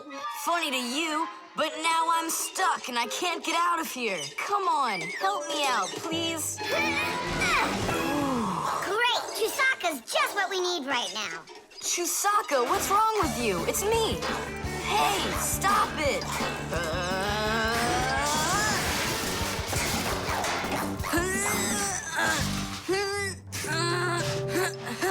Help, I can't get up.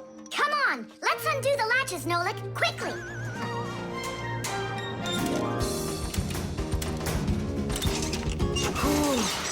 Thanks for helping me. It was nothing. I couldn't have done it without you. Let's put the night back together. Uh-huh. Before Dad gets back. Protective clothing isn't just for people who are fighting in battles. Travelers put on special nets to protect themselves against mosquitoes and gnats. And beekeepers wear protective clothes too. If they had nothing to protect them from bee stings, their job would be quite painful. Without their protective clothing, it would be impossible for firefighters to go into burning buildings and save people. And how could astronauts go into outer space without special clothing? It's freezing up there and there's no air to breathe at all. And that's why they wear a special costume called a spacesuit when they travel. The spacesuit not only protects astronauts from the cold, but supplies them with air so they can breathe. By the way, the Fixies also wear protective clothing so they can stay safe while they work. Well, there. Did we get it right? It looks like we got it right. Only, where's the helmet? Nolik went to get it. Tom Thomas! Helmet delivery! Thanks there, Chusaka. Whoa there, Warhorse. Calm yourself down. There we go. It's all back in place again. Too bad that your knight looks like a ballerina twirling around. You see, his arm. I can't move it. It's stuck. Here's what we'll do. Give him something to hold.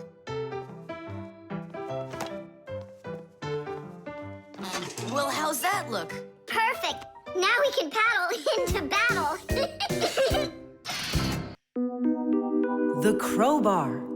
Everything's fine here, too. I wish something would break for a change. It's already been a week and nothing's broken in here. Stop worrying. Everything breaks at some point. Well, nothing seems to ever break inside of this house. That's because we take such good care of it. No, Masya, it's boring with no real work to do. We should move somewhere else. When Fixies graduate from school, they must choose the place where they want to work. Some will work at factories, and some on ships, and some in theaters, and some in hospitals, too. Fixies are needed everywhere. Now, Fixie families with children like to choose places that are a bit quieter. Usually, they'll settle inside of people's houses. It's not too noisy there, like in a factory, but there's still plenty of work to do. They need to check on appliances like computers, vacuum cleaners, telephones, irons, and washing machines. And Fixies always try their best. They just love being busy with work. And so if there's nothing broken in the house, Fixie families will move to a new place where there's much more work to be done. Nolik, did you hear that? I don't want to move anywhere. But think about the kids, dear. They've got their school and friends here. Do you like this friend of theirs? A human kid playing with Fixie kids. You know as well as I that it's just not right. All right, then. If nothing's broken down before the end of the day, that's all. We gotta move. Oh, no, I can't. Tom Thomas comes home the day after tomorrow, and we'd be gone by then. Pull yourself together. And I won't see him anymore at all? Nolik, I have an idea. What idea? If something happens to break down before the end of the day, then we're not moving. But what if nothing breaks? Calm down. We're gonna make sure of it. Simka, you're a genius. But how can we make sure of it? We're going to use a crowbar. A crowbar is powerful and simple. It's nothing more than a heavy metal bar with either sharp or flat ends.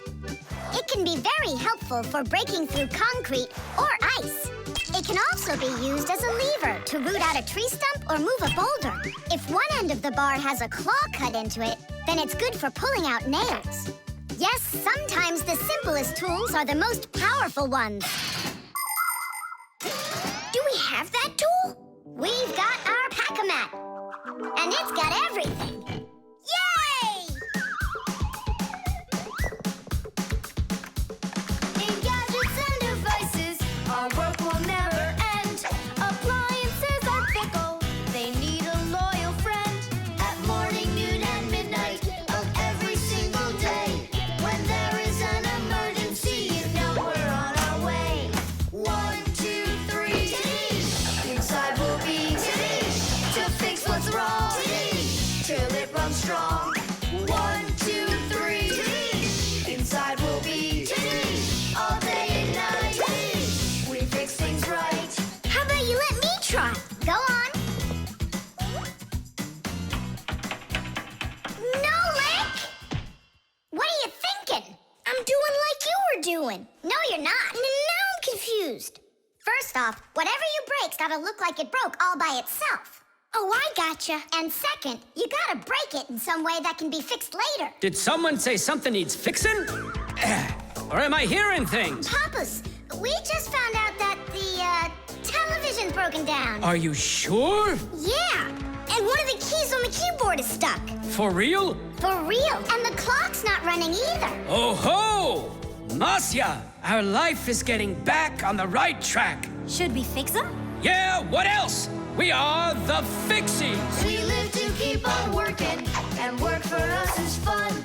So we'll just keep on working, 'cause our work's never done. And deep inside of gadgets, if you look when it's dark, you might just see us race around like multicolored sparks. 1, 2, 3. Inside we'll be to fix what's wrong. Till it runs strong. 1, 2, 3. Inside we'll be all day and night. We fix things right. Tidish! Oh, that was a lot to do. You'd almost think that somebody broke it on purpose. Well, we didn't do it. It broke by itself. Yeah, this apartment still needs a lot of work. We shouldn't move anywhere. I like it here. So do I. It's the best. See, we don't need to go anywhere. The prosthesis. Simka, over here. Take a look at what I found. It's a bear. Ooh. What bear did you find, Nolik? You know, it's the one Tom Thomas told us about. He was his best friend in the whole wide world. Until he became friends with you and me. What? Oh! Uh-huh. Let's try to wind him up.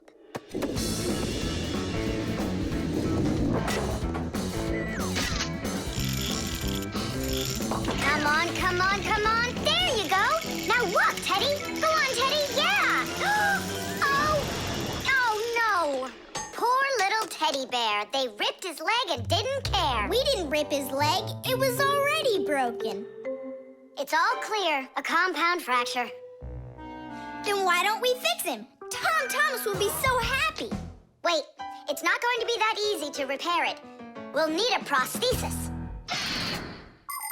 The human body is built around a frame of bones and joints. And if you break one of the bones, it'll usually heal by itself. The broken bone will grow back together, and you'll be back to normal.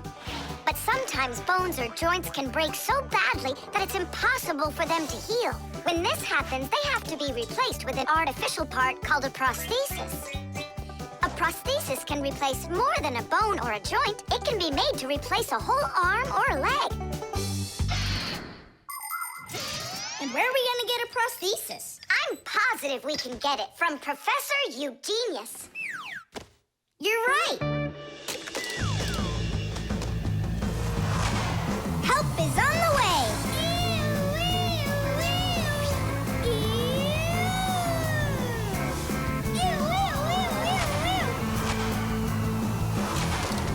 Hello, Professor Eugenius. Ah, I'm pleased to see you, dear children. How do you do? Hi there. Professor Eugenius, can you make a prosthesis? What, have you broken something? No, not us. It was the bear. He broke his leg. What bear? The teddy bear that used to be Tom Thomas's friend. Ah, now I see. Today, with the help of modern prosthetics, more is being replaced than just arms and legs. For example, if you lose a tooth, it can be replaced with an artificial one. That's also a prosthesis. And there are times when a person starts losing their vision because the lens in their eye gets foggy and can't focus. For this, there's another kind of prosthesis, a new clear artificial lens.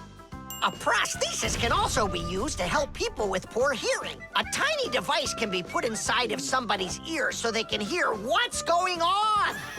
And that's not all. People have also learned how to treat a sick heart by replacing its worn-out parts with prostheses. What fantastic inventions these prostheses are. It's amazing what they can do.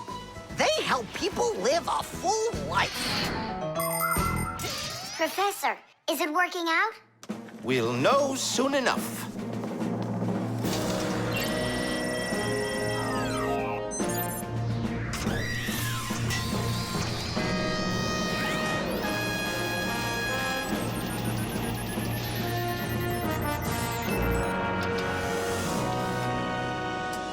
Done.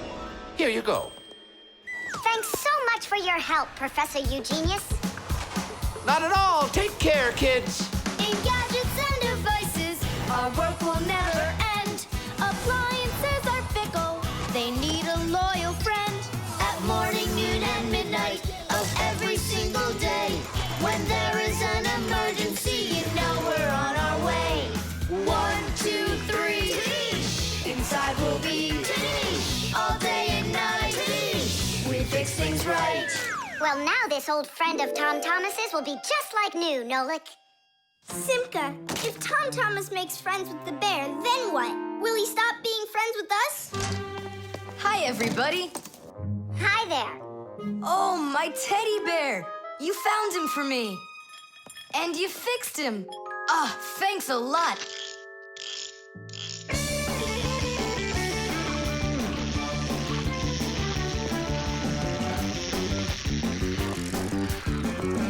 Yeah, it's just like Grandpoo said. A friend that's old is better than two that are new. Who's new and who's old? Well, the bear is old. And we're new. Nolik, it's not true.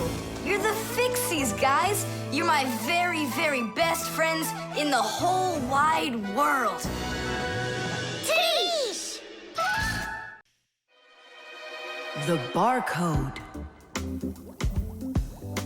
And so, what do we do if we happen to see humans? Hide from them, right? And what if you've got nowhere to hide? Then we turn ourselves into screws. That's correct. Where could it be? Where on earth could I have put it? Oh, I'm such a scatterbrain. Ah, it's Professor Eugenius. There's no need to hide from him. He's our friend. Where has it gone? Did you lose something again, Professor? Yeah, how did you guess? It's just awful. Yesterday I started testing a new iron, and today, it's totally disappeared into thin air. Where could you have put that thing? I've got it down to 2 places. It could be in the warehouse or not in the warehouse. Yeah, that information will help us find it. Or not help us find it. Class, follow me to the warehouse.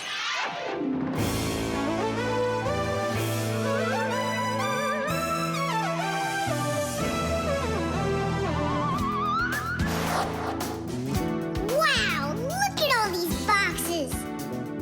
If we have to look inside each one of them, it'll take us 2 days. Maybe we'll get lucky. Let's look in this one. No, inside there is a fan. A fan? Wow, it's a fan. And what's inside this one? A mixer. Yeah, amazing. And what's in this box? An electric kettle. Made in Germany, by the way. He's right. There is a kettle in there. Professor, is this some trick? I don't get it. Grandpus, how do you do it? It's gotta be magic. What else? Here's how I think he's doing it. I think the professor has glasses made to see through the boxes. Of course not. I only know how to read the barcode that you can see on each of those boxes. Oh, that. Exactly. If you look at the printing on packages and boxes, you will often find a symbol with a lot of black lines and numbers. These symbols are called barcodes. Each barcode has all sorts of information. What the item is, what country it came from, and even in which factory it was made. With the help of a special reading device, a scanner, it's possible to read all the information the barcode holds. It really is an excellent system for stores to know what they've got. You don't even need a scanner to do it? I can figure out barcodes without one. I'll teach you if you want. Class. Let's see. We're looking for a box with an iron. There. Well, bring in the professor. Today, on almost everything that is sold, there is some kind of mark. For instance, this kind of mark is called a barcode. And this one, a QR code. These marks help us find out a lot of information. Suppose you walk by a building and see a QR code on it. Just point the camera on your mobile phone at it, and information about who built it and when it was built will appear on the screen. Isn't that great? It's a shame not every phone can do this yet. And that's not all. There are also marks that work without pictures. There are electronic chips that can hold information. These chips can be put inside of ID cards or travel passes, and all you need to do is press the card near a reader so it can check if you're allowed to go on through. You just made my day. You found it so quickly. What would I do without you? Huh? Is something wrong? This is not an iron. Whose sandwich is that? Mine. Yesterday I wanted to put it into the fridge, only I guess I put it into my... I just get distracted so easily. Look, we need to think this through logically. If you went and placed your sandwich into the box where the iron should have gone, then you must have put your iron in the refrigerator. Oh, here you are. Here you are, my new iron. Oh, I looked everywhere for you. Thank you, my friends, once again. There's no need to thank us at all. You're always there when we need help. You've even let us open our own school here in your laboratory. And we don't have to hide ourselves. Yeah, that's because you're so kind and you love Fixies. The Kaleidoscope.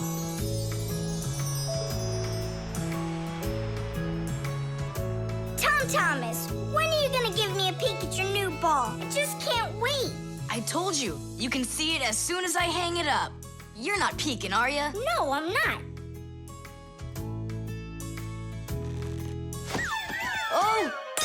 So can I look at it now? Sure, take a look. Which one? This one. You broke it. It's okay. Don't be sad.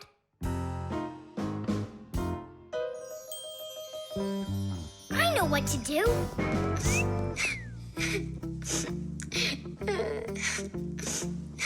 Tom Thomas, look inside the kaleidoscope. What for? I looked already. Come on, there's something in there I'm sure you've never seen. Whoa. Cool, isn't it? What is it? It's my own invention, a pirate kaleidoscope. Laughs, right? Uh-huh. It's great. I really like it. Tom Thomas, hi there. I heard that you got a pretty ball to hang on the tree. Shh. Can I see it? It's right there. Where? There. No. Oh, that's just terrible. Why'd you do that, Simka? Come on now, I just cheered him up. How? Tell me. With the kaleidoscope, remember what Grandpa's taught us? Do you know what makes a kaleidoscope have such beautiful patterns? Ah, it's because pieces of multicolored glass are tumbling around in there. And it's also because it has mirrors inside. Usually there are 3 of them, and they are arranged facing each other. That way, each piece of glass makes many, many reflections that create the kaleidoscope's beautiful symmetrical patterns. By the way, you can put just about anything you want inside a kaleidoscope, and each different thing makes its own special pattern. Yes, there are all kinds of kaleidoscopes. Some with buttons inside, some with flowers, and even some that are filled with insects. Once, a very rich man had a kaleidoscope made with precious stones inside. Yeah, it probably wouldn't have been nearly as beautiful if he had just filled it up with money. Tom Thomas, look inside the kaleidoscope. I already saw it. It's pirates. Nah, it's not about pirates. We changed it. Go on, look and see. Wow. You like it? A lot. Hey, what did you put in there? A few pieces of the ball that you smashed. It's even better for Christmas, isn't it? Mm-hmm. That didn't work at all. Merry Christmas! We came to take a look at that splendid new Christmas... Oh, what's wrong? Oh, don't even ask us that. I've got it!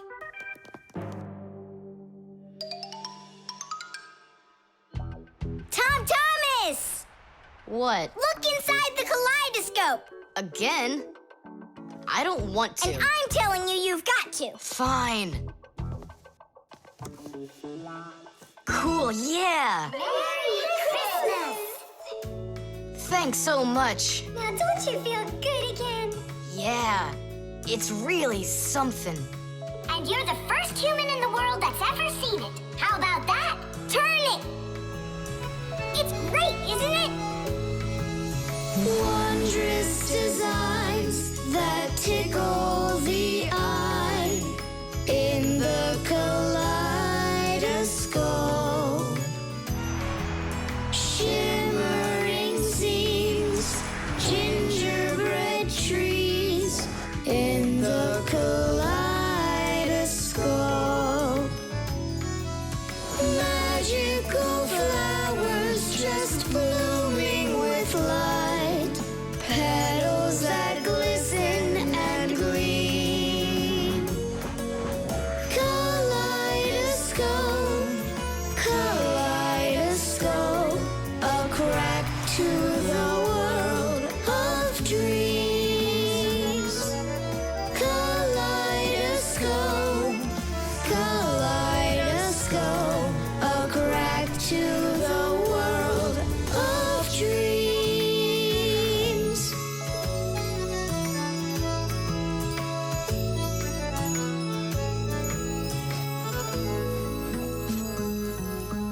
Hi, everybody. Tom Thomas, I came to look for myself at that beautiful Christmas. It's okay. What's more important? Having such awesome friends? Or some ball hanging from a tree? The vent. Tom Thomas! Tom Thomas! Okay.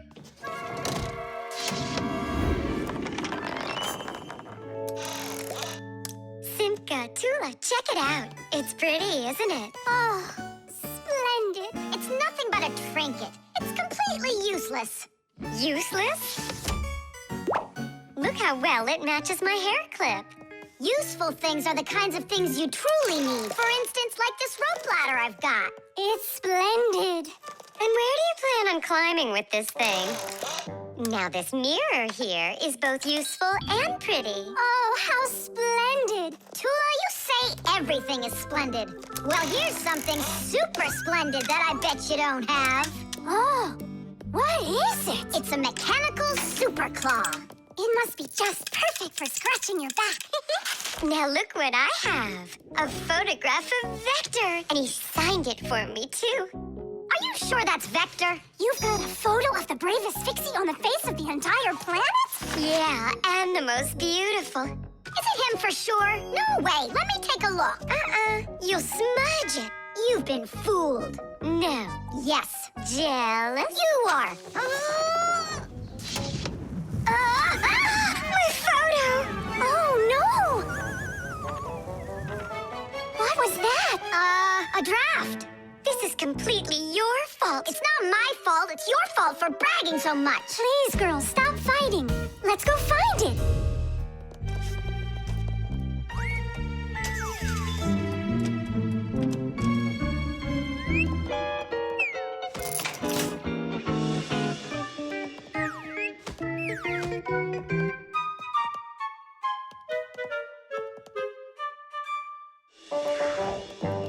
It's just horrible to lose a picture signed by the most famous Fixie ever. It will be horrible when that picture of a Fixie is found by humans. So where could it be? I know how we can find it. Exactly. We'll blow a bubble and watch which way it goes as it floats away. We'll follow it and find your picture. Do you know why you can blow bubbles out of soapy water? At the surface of any liquid, there's an invisible film that is very thin but very strong. If you want to see it for yourself, fill up a glass with water all the way to the very top. Now you need to take a coin and carefully drop it into the water sideways. Then drop in another coin, and another, and another. You'll see that the water doesn't pour out, but rises up and forms a hump. That's because the water at the top sticks together. Why? Because of a force called surface tension. Thanks to surface tension, water can form drops. It also helps us blow soap bubbles, because when we add soap into the water, the film gets even stronger, but still not strong enough to stop the bubbles from bursting. Okay, it's ready. Now we need to blow. Do it together. And... I don't think this way's gonna work.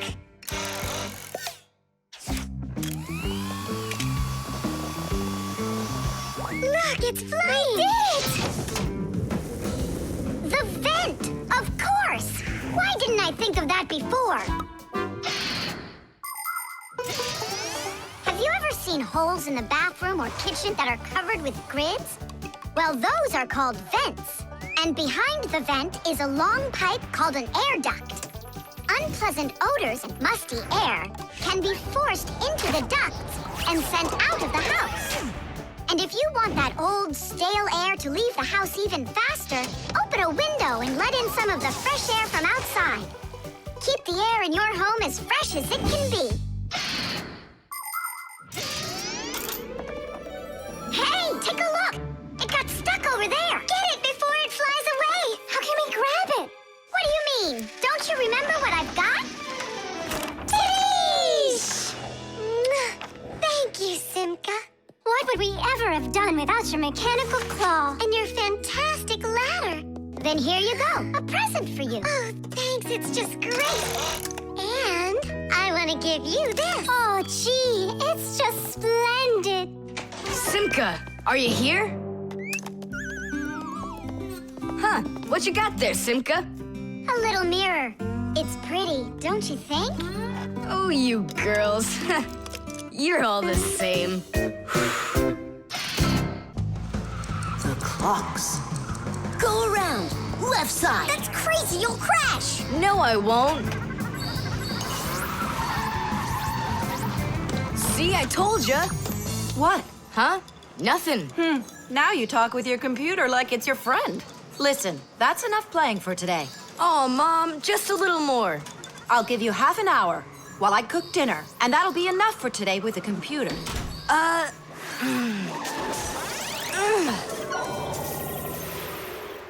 This stinks. I'll never get through all of these levels in half an hour. No way. Hey, but what if we could stretch out the half hour? How? We could take the hands on the clock and move them back a little. Mom will catch us. Fine, then let's slow down the speed of the clocks. Yeah, But how? You gotta know things like that. Since olden times, many clocks run with the help of a pendulum. The pendulum controls how fast the hands of the clock turn. If you make it longer, the pendulum will start to swing slower, and the clock's hands will slow down. If you make the pendulum shorter, the clock will tick faster. Most clocks that are made today don't use pendulums. They run with the help of springs or with an electronic chip instead. But even so, there are ways to change the speed of these clocks, too.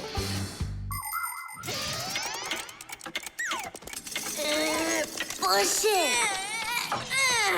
Wow, you did it! It's amazing how much slower it is. That'll give you lots of time to play. But now you gotta slow down the clocks in the kitchen. Yeah, and every other clock you got.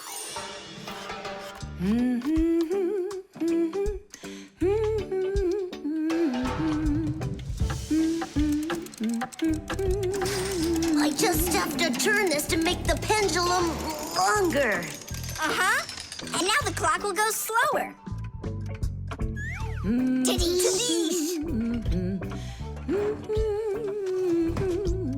Fire! Now that clock over there. Let's go do it.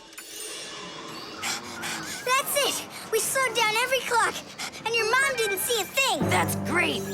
Yeah. Wow, Tom Thomas, you're cool!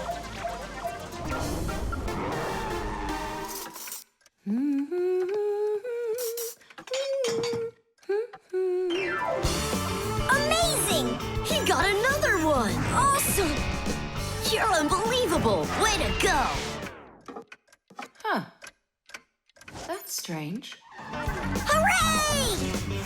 Incredible! Yay, I did every level. Oh, thanks. You're both just... The time masters of the universe! Yeah, but I'm getting really hungry, and Mom hasn't called me for dinner. Because a half hour hasn't passed on the clock. Hey, do you smell that? Something is burning. What happened? A fire? I don't get it. I was just waiting for 30 minutes like I always do, but everything burned this time. Maybe the clock stopped? No, take a look. They're working. I'll make you some oatmeal.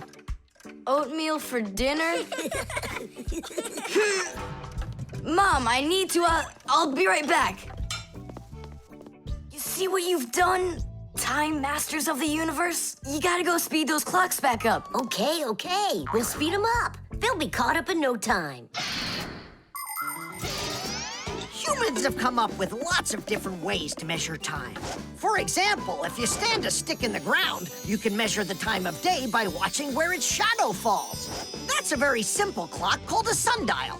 Another simple and ancient clock is a water clock. It keeps track of time by measuring how much water has poured out of it. And if the clock uses sand instead of water, it's called an hourglass. But humans weren't able to accurately keep track of the time until they invented mechanical clocks. They come in all sorts of sizes, from grandfather clocks to watches worn around the wrist. Today, we also have easy-to-read and accurate electronic watches and clocks. But the most accurate clock of them all is the atomic clock. It tells the entire world the exact time.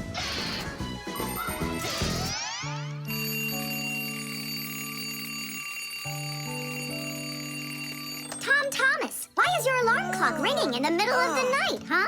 Really? Is it still night out? Look, Tom Thomas. But the clock says that it's morning. Interesting. Yesterday, Fire and I sped up all the clocks, so that's the reason the alarm went off. Sped them up? Are you crazy? Tom Thomas asked us. So what do we have to do now? Don't you know? Get to school, it's time. I'm joking. Go back to sleep. Don't worry, I'll get all the clocks working right again. Can I go and fix them with you? Ha! Fix them? You boys are the ones that always make the problems.